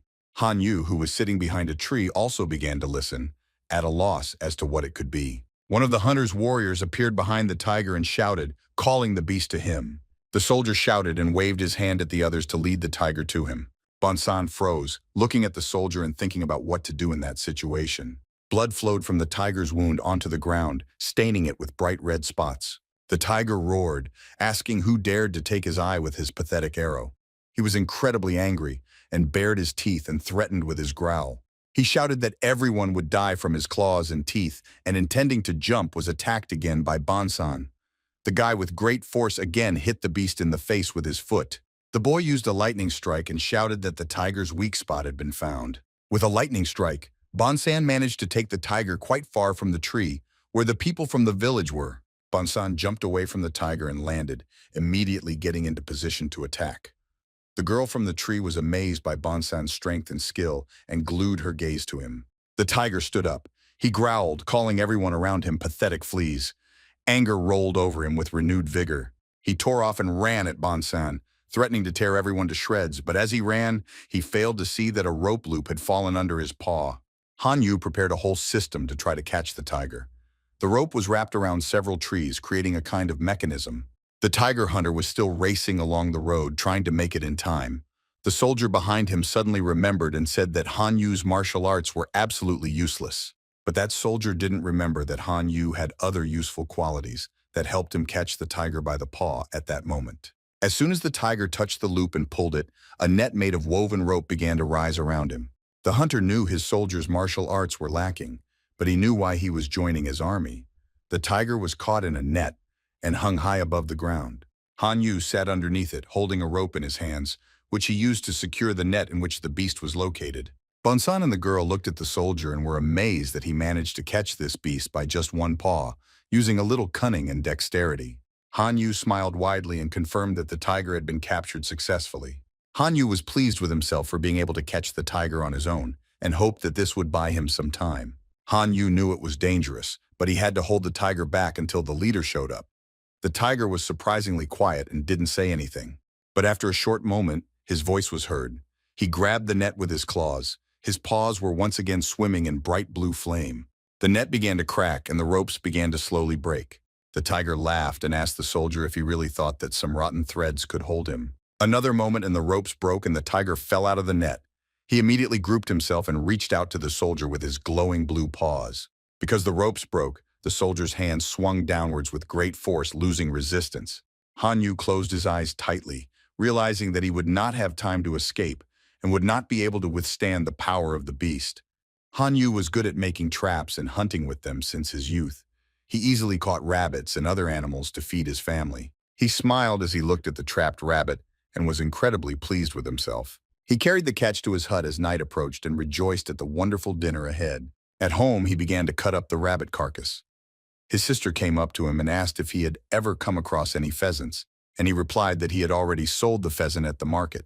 The sister really wanted to try the pheasant, and after a short silence, she asked her brother if they worked so much and saved so much money. He was silent for a while. He asked his sister if Mansik had proposed to her, which made the girl confused. He said that he didn't want to lick someone else's business, but he reminded them that they were orphans, and therefore they needed money so that no one would look down on them. The girl looked at her brother. I clicked on him and suddenly fell silent, unable to find the words.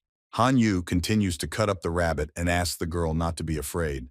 I would like to emphasize that he was a master of hunting and traps, and thanks to this, the girl will have a decent wedding. At that moment, suddenly and without knocking, the man opened the doors to the hut and stood on the threshold.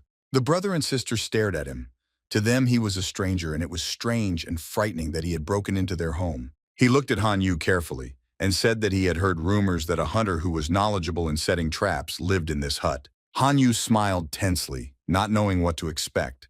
It was a tiger hunter, and he had found Han Yu to recruit him into his army. The tiger reached the soldier in seconds and inflicted many deep and terrible wounds on him. Han Yu remained sitting in the same place. He did not even have time to think about doing anything. Han Yu coughed up blood and, while choking, called out to Bonson and asked him to help. The tiger still stood above Han Yu and swung again, raising its flame-covered paw with sharp claws high. Bonson was unable to move from the spot from the shock that had overwhelmed him. He lifted the deer mask from his face and looked at his newfound friend. Han Yu fell to the ground and his hat fell off his head and rolled across the ground. The doctor and the other people on the tree were also overcome by the shock that was paralyzing them. The tiger looked at everyone and asked why they were so surprised by what had happened. He licked his lips and asked another question about whether they all really thought they could stop him with their threads. Bonson remained silent, stood up and put the deer mask back on his face. The tiger looked at the girl, noticing that she was the one who shot him in the eye. The girl was silent and the tiger suddenly jumped straight to her, and a little more and he would have grabbed her. He demanded that she confess to the deed she had committed, but the tiger failed to grab the girl, as Bonson appeared in front of him and threw the beast aside, leaning on him with his whole body. Bonson asked for forgiveness from the girl, who stood with her eyes wide open and full of fear. Bonson appeared just in time and was able to save the girl from the fate that befell Han Yu. The girl stood quietly and looked down at Bonson. He and the tiger crashed to the ground with a loud thud. Rocks, dust, and lumps of soil flew around and a deep hole formed underneath them. Meanwhile, the children finally climbed the tree. One of the men pulled the last girl out and sat her on a branch. He turned to the girl and reported that the children were already on the tree. The healer ordered to quickly cut the rope and climb higher up the tree and head west. The girl pulled the bowstring again and began to aim at the beast, saying that if he went blind, No matter how big he would not be able to catch up with them without eyes. The blue flame emanating from the tiger intercepted the arrow, preventing it from piercing his body. The arrow fell to the ground and the tiger growled that the girl would not be able to pull off the same trick a second time. The tiger stood on all fours, and underneath it lay Bonson, pinned to the ground by many hands created by the blue flames. He was completely immobilized. The girl hurried the people, ordering them to leave quickly. She herself decided to stay and help until the last battle with the tiger. Bonson was indignant. He had absolutely no idea what this blue something was that gave the tiger strength and speed and helped him in battle. Igor grinned and laughed at the fact that the guy was unable to fight, but continued to chat, and then asked why the guy even got out and got into a fight with him. The girl from the tree watched carefully but did not interfere. The man carried the children on his shoulders and tried to get away from that place as quickly as possible. The tiger growled that after the ropes and a couple of arrows, he had made a different decision and no longer needed the pies, but only their flesh, and rushed to attack. The sound of hooves was heard, approaching very quickly. A hunter on horseback rushed past the tiger, who was pinning the bonza to the ground with his paw. He swung his sword, deftly cutting through the air. It took only one movement from the hunter for the tiger to fall silent and freeze in place. The hunter rode his horse a little further and turned around. With one swing of his sword, the tiger hunter managed to cut off the beast's paw almost from the shoulder. Under the loud roar and cries of the tiger, the hunter dismounted from his horse. The tiger only roared loudly. Everything around was shaking. Bonson felt that the tiger had lowered him and realized that it was time to act. Bonson stood up and jumped back a few steps. He looked at the tiger, who was roaring and reeling in pain. Blood was streaming from the stump of his paw, and he was even angrier but also very confused. The tiger hunter looked at Bonson and told him that the boy was not yet ready for a real hunt, emphasizing that he had thought so. Bonson raised his mask like a hat in greeting and expressed that he was very glad to meet him. The tiger did not stop talking, calling everything that was happening madness, and was very outraged by the pathetic little man who dared to do such a thing. The hunter turned to Bonson and asked him where the newcomer Ho Yun was. Bonson frowned and hesitated to answer, not knowing how to tell the gentleman about what happened. Blue flames were spitting from the tiger's severed shoulder. He intervened and roared that if there had been anyone nearby, he had torn them apart long ago. The clots of flame turned into a real ghostly paw, and the tiger rushed at the hunter in one leap. Sir Yenga was ready to attack at any moment. He kept his sword ready and met the beast. The fiery paw scattered into many tentacles, which sought to entangle the hunter in a deadly embrace. Bonson, who was watching this, saw that the hunter had managed to block this magical blow, and his extraordinary power amazed him greatly, but he could not answer himself where he got it from. Holding the block, the hunter managed to look around. His gaze fell on the body of his soldier. Now the hunter realized where his assistant was. Video of the tortured body lying on the ground. He felt uneasy because he was late after all. Anger and resentment rolled over him, and along with them his hands caught fire with the same blue flame. The tiger looked at the hunter and his blue glowing stump of a paw in bewilderment. The flames crawled up the hunter's arms, turning into clearly defined hands. Bonson did not take his eyes off the beast and the hunter, who were locked in an equal fight. But this blue flame that engulfed the hunter grew, engulfing his arms to his shoulders.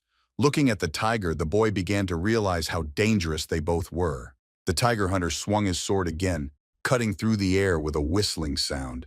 With incredible strength, Sir Yenga managed to throw the tiger back. The tiger bent over and flew away, scratching the ground and leaving bloody tracks behind it. The tiger looked at his severed paw, which was now even shorter. He couldn't understand how the hunter managed to do this because he was defending himself. He looked at the hunter and wondered if he was really human. Blue flames engulfed his opponent and gave him incredible strength, which was clearly greater than that of an animal. Having landed on the ground, the tiger began to doubt whether he could stand up to such a monster and thought that he no longer had a chance. He looked again at the hunter, who was ready for another attack. The man expressed incredible courage, which was already terrifying. The tiger realized that he had no choice but to run away from him faster and ran away. Bonson cursed, called the tiger a woolly bastard, and ordered him to stop and not dare to run any further. The tiger turned around at the boy's voice and laughed at his words, which sounded as if the boy himself had not tried to run away before. The tiger believed that retreat was also part of the fight. The tiger looked at us, the hunter, who did not take his eyes off him, and admitted his defeat. He understood that he was weaker. Running was the best way out. A whistle was heard, and both the hunter and the tiger turned around in search of the source of the sound. The whistling suddenly stopped. The tiger's other eye now also had an arrow sticking out, blinding him completely. Bonson was surprised but immediately thought that the arrow was shot by the healer. But after taking a closer look, the guy began to doubt, because the last arrow was very different from the girl's arrow. The arrow was much larger and thicker than those used by the healer. The guy began to quickly look around in search of a person who could let her out. Bonson raised his head and looked at the treetops to see who was shooting spear-sized arrows. He spotted a man at the very top of the tree. It was not an arrow for a bow. In his hands, the man held a crossbow with a finely carved bridle. Up there was one of the soldiers from the tiger hunter's army. He shot that arrow from his crossbow and was happy that he had hit the target. The guy's name was Nadon-su, and he was a sniper for the Raven Squad, specifically specializing in crossbows. The tiger said that it was very painful for him. Blood was running down his paws and the animal was moaning. The blue fiery substance crowded around the tiger, and many hands grabbed the spear sticking out of the beast's eye. No one around dared to move, watching the tiger suffer. The hunter stared at the creature and was ready to deliver the decisive blow if necessary. The beast screamed, asking who dared to share his powers of vision. Bonson lifted his mask and looked at the beast warily. The girl lowered her bow. She was safer than everyone below, but she was also tense. Even the children, who were already brought quite far away, heard the cry of the tiger reaching them. The tiger was partially disarmed and only screamed in pain for a long time and complained that he could not see anything. The tiger pointed to the dark spear that was sticking out of his eye and asked to pull this thing out, thinking up on the go what to promise the people in return. The hunter began to slowly walk towards the beast. The tiger came up with a plan and promised that he would not eat anyone if they helped him pull out the arrow. The hunter came up close to him and waited for the monster to finish. After listening, the hunter noted out loud that the tiger had lost both eyes. Hearing the master's voice, the tiger came to his senses and realized that he had completely forgotten about the tiger hunter, switching all his attention to the arrow.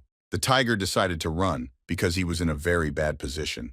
He quickly backed away and hit his backside on a tree trunk. He rolled to the ground and howled. He was clumsy, without sight, and vulnerable. The hunter did not hurry after him, knowing that the beast would not go anywhere. The hunter walked slowly towards the beast, dragging his sword along the ground. The tiger heard the footsteps and growled pitifully.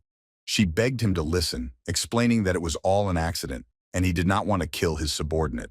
The hunter's hands once again lit up with blue flames, and he began to raise his sword.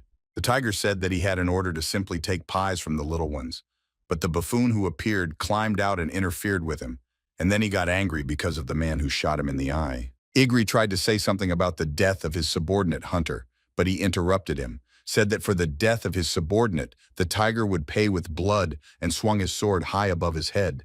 The tiger loudly begged the hunter to stop, but he did not allow himself to do so. His sword passed through a huge tree and flew out. The hunter's strength was enough to cut off the trunk of a centuries-old tree with his sword, and along with it, cut off the tiger's head. The tree fell to the side, its branches creaking loudly. The hunter's face was heavily splashed with the tiger's hot blood, but he didn't even wince and looked at the dead animal. The leader of the group, the shaman crow, was performing a ritual.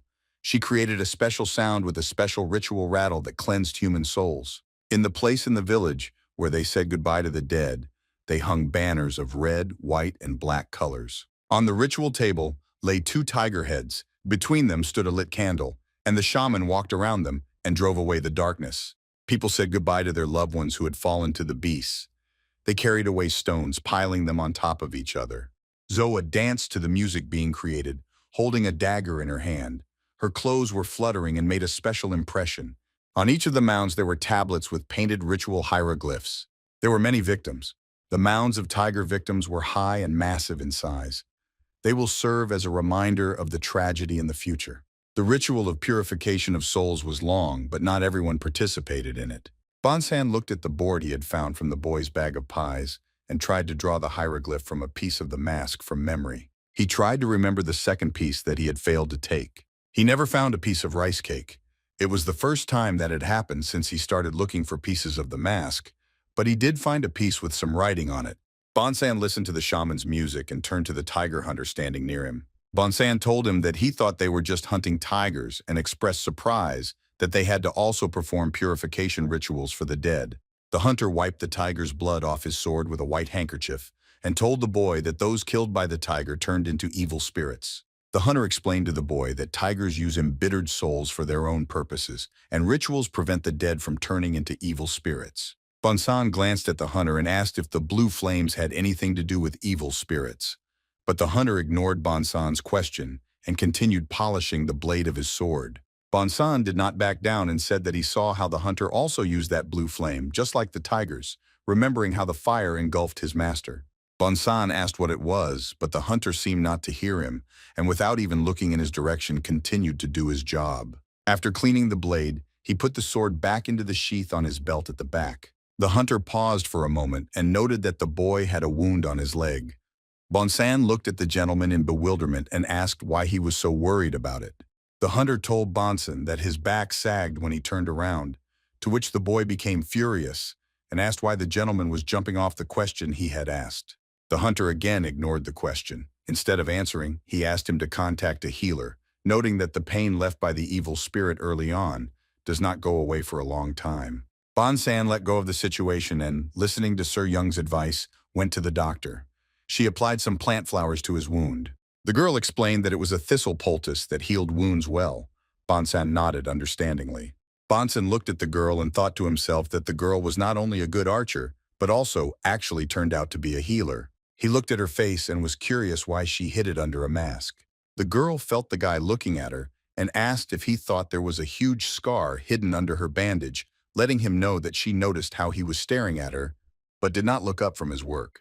Bonson felt awkward and tried to justify himself, but the girl got ahead of him and replied that she simply didn't want to be remembered. This answer made Bonson even more curious. The girl finished and informed the guy that the procedure was complete, explaining that he could throw away the bandage as soon as the bleeding stopped. The doctor began to wipe her hands with a handkerchief, cleaning them from traces of blood and herbal juices, after which the girl said that she had not seen a mask dance for a long time and that the ending was completely different. The guy froze from what he heard and repeated what she had said about the dance of masks. The mosaic in his head began to form into a single picture, and the knot of the bandage under her hair and covering her face attracted more of his attention. He pulled the knot sharply and the bandage fell off, revealing the girl's face and showing who she was. The guy was stunned by mixed emotions at the sight of the one who was actually sitting in front of him. The girl shuddered and looked at the guy with confused, frightened eyes, clutching the fabric of her dress. Bonson's forehead was bulging with excitement as he felt it. The girl sitting in front of him was Miss Yuwa. The mounds of the dead grew larger with each passing hour.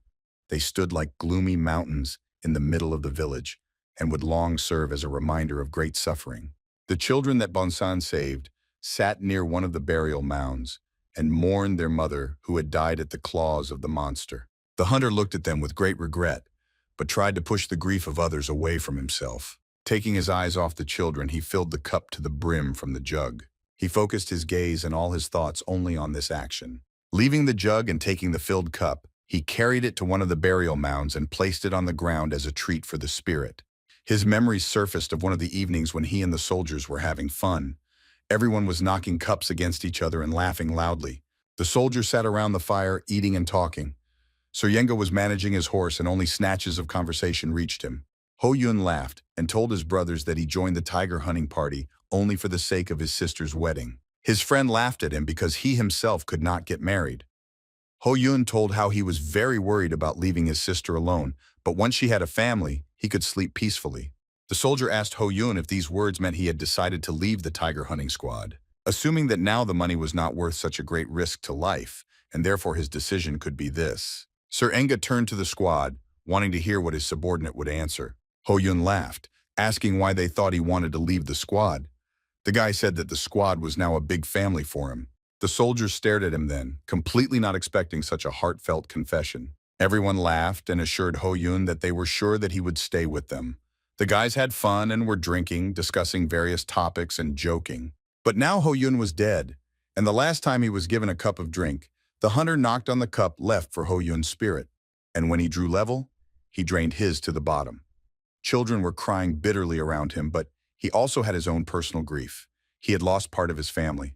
Meanwhile, on the threshold of the hut, Bonson tried to remind the girl about himself, and at the same time was incredibly happy to meet her. He didn't quite believe his eyes and asked the girl if she really was who he thought she was. Miss Yuwa looked at Bonson.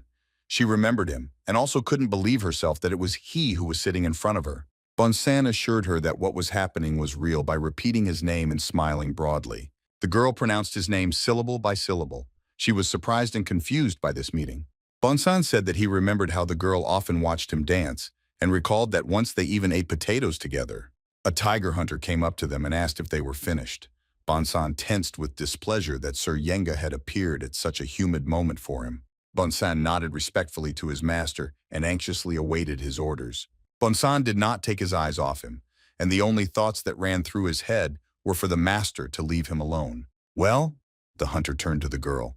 He heard that the girl was a traveling doctor and also helped the villagers escape and hide from the tigers. He glanced at the girl's bow and asked where she got it from, emphasizing that the girl treated him very well. The girl was surprised at first, but then frowned and briefly replied that the bow was her own. The girl turned to the side and raised her weapon, asking the hunter if he thought that a healer also needed to have protection. The hunter thoughtfully said something about the doctor with arrows and turned to Bonson and asked if he knew her. The guy smiled awkwardly and hesitated slightly with his answer. But the girl very quickly cut off that they were meeting for the first time. Bonson stared at her in confusion, trying to understand why her answer was that way. The hunter said nothing and asked the girl if she wanted to join the tiger hunting squad, explaining that they were in dire need of a doctor. The girl put her bow back on the bench and without letting go, squeezed it tighter with her hand. She told the hunter that a couple of hours ago she saw his soldier being torn apart by a tiger. Today, looking at the gentleman, she asked if he wanted her to be in his place one day. The hunter steadfastly held her gaze, not looking away. Then he asked the girl to help the others, noting that many needed her help and promised to thank her generously. The girl frowned even more and glared at the gentleman. The girl stood up abruptly. Bonson immediately called out to her and reached out his hand to her, wanting to stop her. The girl took her weapon and rushed forward, asking where the wounded were. She hurried away, followed by the glances of Sir Young and Bonson. They both had lost something important, something special in this girl. Bonson stood there with his hand outstretched after Miss Yuwa, looking very confused and disappointed. He slowly lowered his hand, realizing that the girl would not return. The girl quickly crossed the yard, hurrying to do her work and being insulted by the tiger hunter's offer. The leader of the squad and Shaman completed her ritual to cleanse the souls of the dead from darkness. The tiger hunt in those parts was over. Their heads were displayed on the table, and the villagers' hope for a peaceful life was once again radiant. The dead slept peacefully under piles of stones, and nothing could make them suffer or feel pain anymore. The survivors moved on. They began to rebuild the village, raising it from the ruins stone by stone, wall by wall. Miss Yuwa helped the squad soldiers to their feet and tied the mask back onto her face, wanting to hide herself from prying eyes. The soldiers prepared to set out. Bonson watched Miss Yuwa from the line.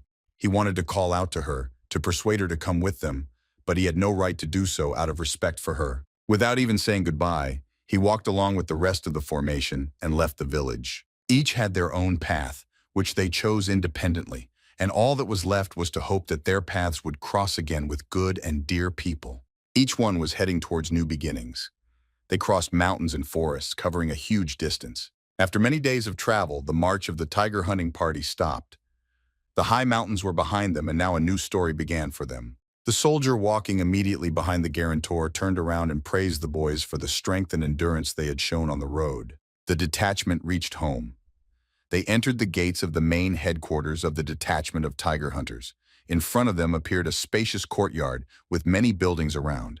Bonson looked around in fascination, noting for themselves how spacious there was around them, and discarding the guesses about where their house was that they had drawn earlier. The detachment stopped at the gates of the main administration headquarters. The palanquin was lowered to the ground. There was no one else in the courtyard except the Raven detachment. Bonson smiled contentedly, hoping that he would finally be able to catch his breath after such a long journey. He thought he could have a good rest and sleep until he was captured and tied to a chair. Bonson did not understand why he was seized and tied hand and foot. He looked in front of him in bewilderment. A sword was put to his throat, and Bonson was seriously scared and frowned even more, perplexed by the situation. The tiger hunter held the sword in his hands and looked at it sternly. There were many guys and women standing behind the hunter, all looking at him. Right behind Sir Yenga stood Zoa, and there was no regret on anyone's face. Bonson sat tied to a chair and tried to explain what had happened, that they were all behaving like this. The tiger hunter took out from his bosom a bundle of Bonsons with fragments of the mask. Bonson stared at his bag, his eyes wide and his mouth open in anger building inside him. The hunter untied the bag, showing Bonson the evidence he had found on him and the reason for his so-called arrest. The hunter told the guy that he had been collecting pieces of the mask and had apparently recently found another one. Bonson screamed, indignant that the sir was rummaging through other people's things and without the owner's permission. He was very angry and demanded to know what they were trying to find there. One of the girls barked, ordering the guy to be more respectful, and called him a loser. She demanded respect from everyone present, pointing out that they were all tiger hunters. The rest stood silently, but they stared at the guy with a contemptuous look, as if he had actually committed some nasty act. The guy didn't understand what exactly this was supposed to mean, and simply nodded understandingly, and then asked the hunter what he intended to do. That girl did not take off her clothes, insisting on the insult to the tiger hunter. Sir Yenga ignored her words and remained with his definite opinion. The hunter reminded the boy of the piece of mask that he had fought so fiercely for in the courtyard of the village administration. He especially emphasized to the boy that the energy of the black tiger of the four winds still glimmered within him. But he kept silent about how he managed to find out about this. The hunter jerked his sword slightly, reminding him where he was, and asked Bonson what kind of mask he was collecting. Bonson was amazed by the hunter's words and asked him how he was able to sense the energy of the black tiger and let him know his guesses. He assumed that the hunter was also a shaman and asked Sir Yang about it directly, who only pressed the sword tighter to the guy's throat. The hunter demanded an answer to his question and apparently did not intend to stand on ceremony for long. Bonson looked the hunter straight in the eye and asked how the black tiger and the broken mask he was collecting piece by piece could be connected. On the ground, among the grass and dirt, lay the fragments of the mask of the master who had taught Bonson. The master shouted at the black tiger that he was not worthy of a human mask and fought with the beast so that he could not find it. The power of the broken mask faded as life left the master. The mask could no longer be repaired, just as it was impossible to cure the old man. That day, the old man did everything and sacrificed his life to create a chance that the beast would not be able to get this mask. The master gathered all his strength and dealt a crushing blow. He emitted a powerful beam of light from his entire being, which, although only temporarily, caused the beast to perish, but by doing so, he gained a little time. The force crushed age-old trees and caused the ground to crack underfoot. Bonson stood behind the old man and covered himself with his hands from the fragments, branches and stones flying everywhere. The storm was weakening. Grass, leaves, and dust slowly settled on the ground, swirling in their dance. Bonson leaned on the ground with his hands, kneeling to keep himself in place and not to catch the storm dance, in which he would not be able to show himself. Seeing particles of his master's energy flying through the air, Bonson realized that his master was losing his life. Bonson screamed loudly, and lakes of tears immediately appeared in his eyes. He lifted his mask from his face and reached out to the old man. There was a huge hole in the middle of the master's body, which was not a survivable wound. The black tiger was knocked down and lay flat on the ground in front of the master. Bonson sat between them, facing the master. The old man, with his last strength, turned to Bonson and asked him to listen carefully. Bonson cried, but heeded every word that was said to him. Bonson heard from the elder that from that moment on he had to remain on his own, and this caused an even stronger stream of tears. The old man extended his clenched fist towards the guy, handing him something and asking him to find his human mask. Bonson held out his hands, palms up, so that the old man could give him what he wanted. The master reached out and dropped something into his palms. He explained to him that these were fragments of a map by which he could find a human mask, and removing his hand nearby, he dropped it on the ground. He was gone, just as at that moment some part of the heart of young Bonson, in whose tears was reflected a reflection of the horror that he would remember for the rest of his life, was gone. And then Bonson looked at the hunter and tried to explain to him what the conversation was about and what he should say and what he shouldn't. The hunter himself asked whether the guy was looking for a human mask or if it was something else. Bonson admitted that he was looking for her and added that the only clue he had was Seiji's mask. This mask was a map, and this is what Bonson was thinking out loud when the hunter approached him before leaving the village. The leader of the wild dog squad scratched his beard, thinking about the words that had been spoken. He suggested out loud that the human mask could be expensive, although it later turned out that he had no idea about it. The other hunters began to chatter among themselves, throwing out various guesses about why the black tiger needed a human mask. The hunters, as it turned out, knew nothing about this thing.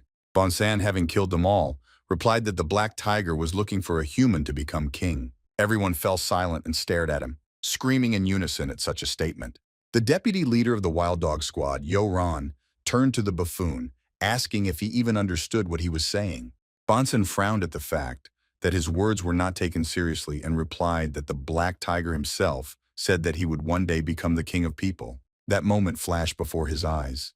The black tiger, with its bright red eyes flashing, spoke of the will of heaven, that it was given that he would become a king among men. The leader of the wild dog squad, Manhwa, burst out laughing, calling Bonson's story a fairy tale. He didn't believe a single word the boy said. The hunters turned to look at him, but one of them thought about it, said that it was not entirely impossible, and added that it explained why he had attacked the palace 10 years ago. One of the hunters looked at him, listening to his words and thinking that he might be right. Sir Yenga looked straight ahead and remained silent, thinking about Bonson's story. The same hunter who assumed that Bonson's story was true asked why the guy only said this now, knowing full well what a black tiger was and spent 5 whole years running around collecting a mask. Bonson frowned, but explained that he had only recently started collecting and had been learning the mask dance all this time before, and had no idea when he would be able to meet the black tiger of the 4 winds again.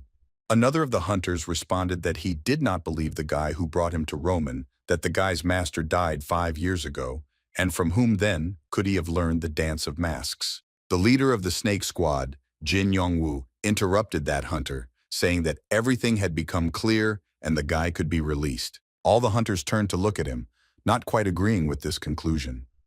Bonson waited impatiently for them to calm down and for him to finish the job. Jin Yongwoo emphasized that the guy was a simple buffoon who had been making a living for many years by telling all sorts of fairy tales and was unlikely to lie with a blade at his neck. Bonson was again outraged that not everyone believed him, asking the others why he needed this. The leader of the owl squad, Chi Yi, assured the others that the guy was not lying and asked them to look into his eyes. Chi Yi looked into Bonson's eyes. It felt like the leader was looking into his soul and could see everything secret in him. Bonson felt very uneasy from Chi Yi's gaze, and this gaze seemed very creepy to him. Hawk leader Baek Seong shared his opinion whether it was true or not, but the broken human mask had to be destroyed for good. The leader of the snake squad asked Captain Sun why they needed to destroy the human mask. He explained that if the buffoon's story was not fiction, they should not let the human mask fall into the clutches of the tiger and could not allow a repeat of the events of 10 years ago. He tried to convince the other hunters that the best solution was to get rid of the mask and stop the tigers. He explained and added that if the buffoon had made it all up, then nothing would happen if they destroyed ordinary pieces of wood.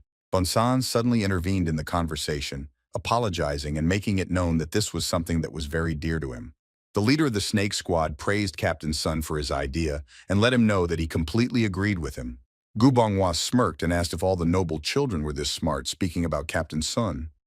His deputy telepathically asked if everyone understood what they were talking about, to which the leader noted that this was not noticed. Bonson felt the situation getting tense.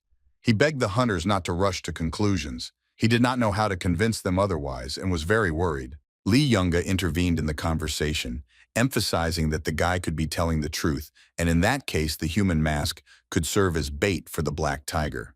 Bonson glanced at his master and became wary, not understanding why he had suddenly taken his side. The leader of the Hawk squad agreed that this might be true, but they could not take advantage of it, as it was an immeasurable risk. The hunters began arguing again. Some just wanted to close the topic. Others thought they should try, since the story sounded implausible anyway and they were not risking anything. The leader of the Hawk squad thought about it, noting that opinions were divided, and suggested that the decision should be made by the one who always does it. But Bonson intervened, interrupting him. Bonson said that he was also against the destruction of the mask. I hope that his words mean something. All the hunters stared at him, some of them barely holding back their laughter. It turned out that they had all forgotten about his existence, and the Hawk leader was very surprised that the guy was still here. He approached Bonson and cut the ropes with which he was tied. He leaned over to him and said that it was time for him to go, as the hunters still had much to do. Bonson stared at him and asked about his mask. Baeksung smiled and apologized, saying that it was about the black tiger, so the mask was no longer his property. They put the guy out on the threshold and ran off to different corners of the headquarters, assuring that now everything that concerned the mask was the business of the tiger hunters.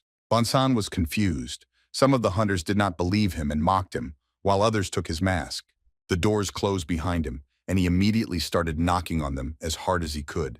He swore that he had been robbed and thrown out, He didn't know what to do next and demanded an answer from the hunters. Soldiers passing by took notice of Bonson, immediately recognizing that he was a newcomer to their unit from the village. They shouted at Bonson and asked him reproachfully what he was doing and called him to help them.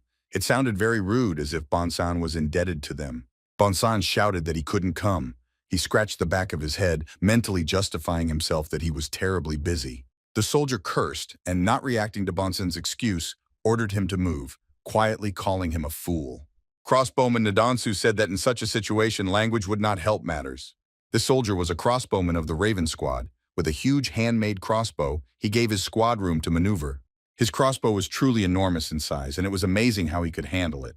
The weapon weighed a full 90 kilograms, which was more than some of the soldiers weighed. No one opened the doors to the main headquarters building. Bonson looked around, studying the courtyard with his eyes, and did not understand what he should do. Two tiger hunters were walking down the corridor and talking. Li Yong asked Commander Sun if he was sure that a certain man was at the headquarters, to which he replied that the man had just returned. The hunters approached the wide doors and stopped near them. Having set themselves up, one of them knocked on the door, and they began to wait for an invitation to enter.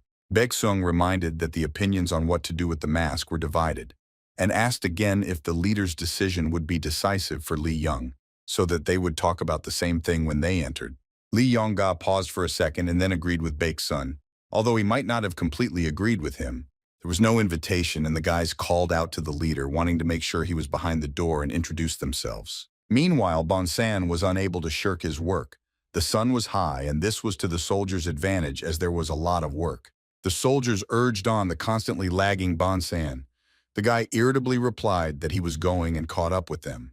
They were moving targets for practice. Bonson would have been happy to help with that, but not then. He had too little time to waste on that kind of activity. Long ago, when Bonson had just lost his master and was wandering aimlessly, a man fed him. He greedily ate the rice, but did not forget to smile at the stranger and sincerely thank him for his help. The stranger asked Bonson when he had eaten last, since the guy looked very bad. Bonson wiped his face with his sleeve and replied that the last time he ate rice was 15 days earlier. The stranger was horrified and asked what the boy ate, and then asked if people didn't die when they didn't eat for so long. Bonson said that he ate wild vegetables and mushrooms and agreed that it was impossible not to eat for so long. After which the man put his hands behind his neck, warming up, and asked the guy about the death of the mountain spirit. Bonson stopped chewing and asked the stranger how he knew about his master. The young man was a bit wary at the time because danger could be hidden in anyone. The stranger asked Bonson again if his master had never told him about him, and upon receiving a negative answer, he was even a little upset. Having dropped the topic, the stranger asked the guy's name and, after they met, proposed to him. The stranger's face was covered by a mask, and he never gave his name. He was also a buffoon and offered the boy a fight. The hunters entered their leader's room. The man stood with his back to them and was silent. The leader of the Hawk Squad introduced himself and Li Yong, and they both bowed to the back of their leader. They greeted him as the leader of the hunters, but he remained silent for a while. Turning his body slightly, he thoughtfully repeated the names of the hunters. The leader noticed that the hunters couldn't stand each other and was surprised that they were standing in front of him together. The leader turned around and asked what conversation had brought them to him. His face was covered with a red painted mask. It was the same buffoon that Bonson had once met. That day when they met, a masked stranger offered Bonson a bet. Bonson became wary, repeating the man's suggestion to himself. The stranger laughed and asked the boy not to be afraid and explained that they had once argued with the mountain spirit, but he had gone and kicked the bucket. The stranger leaned back on his hands and promised the boy that if he agreed, he would make sure he never went hungry again. Bonson thought about it and asked about the terms of the bet. The stranger asked the boy if he had ever heard of a human mask. Bonson was scared of how he knew about it, to which the stranger said that the boy only had to find it faster than him. The stranger promised to fulfill any of his wishes if he won. After listening, Bonson asked what would happen if he lost. The stranger leaned close over him. Bonson woke up suddenly and looked up at the ceiling. He sprawled out on the bed and, trying to move, discovered that his head hurt like hell. That day the boy was sent to the tiger hunter's headquarters. He had to train all day long. With all the soldiers, Bonson ran and marched to the count, developing absolute synchronicity, which reduced problems during long journeys and battles. Bonson was not happy with his time. His mind was occupied with other things and he was still tired. The previous day he was loaded with work. not given time to rest after the long journey, and then forced to train hard.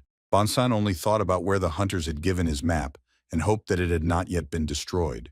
Bonson looked through the line and focused his attention on one person. He looked at Mr. Yengap, who was supposed to tell him something but never did. But besides that, something else was more worrying to the guy. The arrow hit the very center of the bull's eye on the target. Hawk Squad leader Baek Seong also trained to maintain his archery skills. Baek Seong often came to the shooting range like other hunters and soldiers. Then Gu Bonghua approached him. Coming closer, the leader of the dog squad scratched the back of his head and noted that Commander Song had come to training very early and asked how his old man was doing. Commander Song was surprised that he was asking about his father. Gu Bonghua said that he once heard that Baek Sun's father not only released tigers for skinning, but also raised them. Baek Song took aim at the target and remained silent. He released the taut bowstring and fired an arrow, which hit the previous one exactly. Baek Seong replied that Gu Bonghua himself should have known that in order to tame a tiger, it had to be taken as a cub. Commander Bonghua agreed, admitting that he himself had almost gone crazy while looking for the cub. Baek Sun took another arrow, and pulling the bowstring and concentrating on the target, he asked Gu Bonghua why he started that conversation. The leader of the dog squad explained that he wanted to pay his respects by giving the old man one of these cubs. Baek Song fired an arrow at the target as he spoke. The arrow whistled forward and hit the target, cutting through the two previous arrows with its tip. Gu Bonghua hesitated, not knowing what to say next to attract the attention of the leader of the Hawk Squad. Baek Song lowered the hand that was holding the bow. He exhaled and agreed to look at the cub and ordered it to be taken to him. Gu Bonghua opened the wooden box and the hunters found a dead, bloody tiger cub on the blanket. Baek Song asked indignantly about the dead tiger cub. Gu Bonghua grabbed his head with both hands when he saw this scene. The leader of the dog squad assured that he clearly remembered that the tiger cub was alive. Baek Sun looked at the little tiger in confusion and said with regret that it was impossible to make even a skin from something like that. Gu Bonghua examined the cub. He noted that the wounds indicated that the cub had been killed, but he could not understand who would come up with such a thing. He looked to the side, getting a guess as to who could really have done this. Li Yong asked again in surprise, making sure he had not misheard, and replied that he did not know about any cub. Gu Bonghua didn't believe him, noting that there was no one else to kill the tiger cub if not him, and remembered their previous incident. Li Yong-ga, moving to the conflict, assured that he had no business with what Bonghua was doing, and reminded that the last time the tiger ran away from them, and there was no other choice. Li Yong warned him to leave if he had come only to find out the cause of the death of his tiger cub, pointing out that he had been training and had no time to engage in empty clarifications. Gu Bonghua was very angry at the way he was spoken to. He grabbed the hand of the departing Li Yonggu, stopping him. Calling out to him, he pulled him slightly towards himself and did not hide his mistrust and anger. He asked again what his words meant, and affirmatively repeated that he had come to him to sort things out, and not just to pick on something out of thin air. The other soldiers gathered around. Gu Bonghua did not let go of the hand of the guarantor of the Crow Squad, and asked how he was going to pay for the damage caused. Bonson, watching these squabbles, wondered what kind of cat ran between them that they were so hostile to each other. Gu Bonghua said that the baby cost him 30 nyans, and explained that if you touch someone else's, you have to pay for it. He warned Li Young that this would not go away like water off a duck's back, and added that he might not be as literate as everyone else, but he knew how to count money well. Li Yongga was embarrassed and asked Gu Bongwei if his salary was not enough, noting that hunters seemed to be paid well. The leader of the dog squad grinned and said that he always had somewhere to spend money, pointing out that Yenga should have known about this too. He touched on something that shouldn't be touched by mentioning his sick mother who needed care, and immediately received a merciless slap in the face. Li Yongga immediately punched the leader in the face without thinking about anything else. Gu Bonghua was slightly moved to the side by the blow, after which he immediately struck again with his fist. Everyone around stared at the fighting hunters. Gu Bonghua tried to shake off the pain and come to his senses. This only made him even more furious, and such a fight could end in God knows how. Yong's guarantor hissed at Gu Bongwei to watch his language.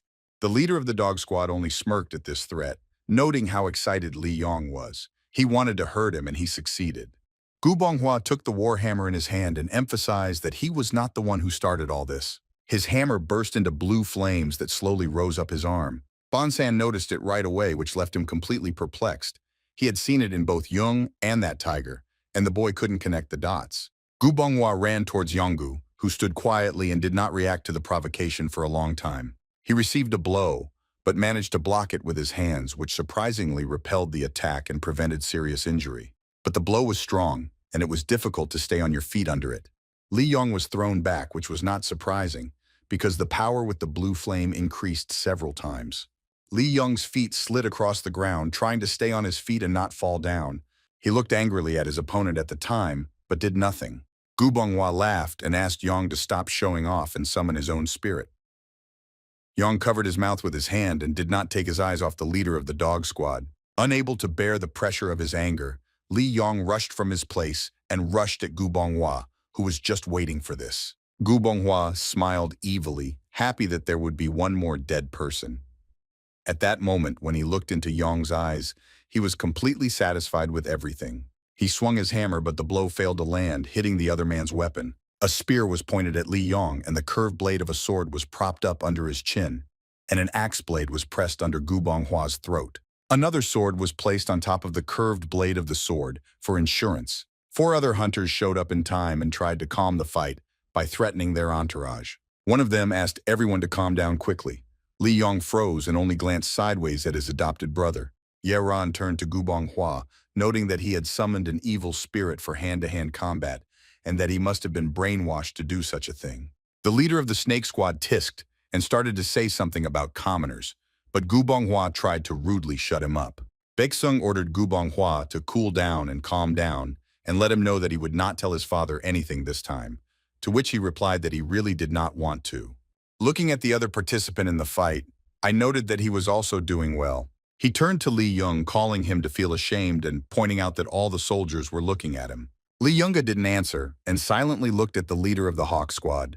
Looking around at the gathered crowd, he saw Bonson standing in the middle of it. He looked somewhere to the side, not participating in this incident even with his eyes. The conflict between the hunters was calmed down and everyone went about their business. It became quite quiet at headquarters. Everyone was busy with their work. The mountains behind the headquarters were glittering with snow, and at their foot it was still warm. Bonson changed his clothes and pulled on his shirt. For several days now he had been troubled by the same questions, to which he could not find a single answer. He thought and tried to understand what that blue flame was that engulfed the hunters. He already knew that those killed by the tiger became evil spirits who could not find peace and serve the tiger. Bonson recalled Yeran's words when he talked to Bonghua and mentioned that he had deliberately summoned an evil spirit. This all seemed very unclean to Bonson and worried him greatly. He couldn't understand why he was told that evil spirits served tigers, but at the same time, tiger hunters also called upon them. One of the soldiers looked into his room and hurried him to get dressed. The soldier explained that everyone was being gathered at the training field, and Bonson nodded, saying that he was already on his way. It was broad daylight outside, and the sun was not yet about to set below the horizon. Dozens of soldiers gathered on the field and lined up in neat rows, waiting for an explanation of this meeting. Bonson looked around. All the soldiers were standing still and looking straight ahead. Bonson noted that there were not enough of them, slightly joking about the situation and wondering why they had all suddenly gathered. One of the hunters came out onto the small wooden stage and gave the command to line up. Bonson immediately recognized the leader of the Hawk's troop, who was present during his interrogation. Baeksung greeted everyone present and introduced himself. Smiling, he suggested getting straight to the point. Baeksung said that everyone was gathered in order to choose among the soldiers who would join the tiger hunters. The hunter from the Hawk Squad reminded that to become a tiger hunter, you only needed one thing, and noted that everyone should know about it. Bonson listened to Baeksung's speech but did not understand what exactly he was talking about. Baeksung paused for a moment and smiled. The only thing needed to join the tiger hunters was the ability to stand up to a tiger alone. He raised his index finger so that it would be used, and it burst into blue flame. Baeksung then said that the most important thing in this matter was the ability to summon evil spirits. At this moment, one of the answers that was exciting to Bonson was revealed to him.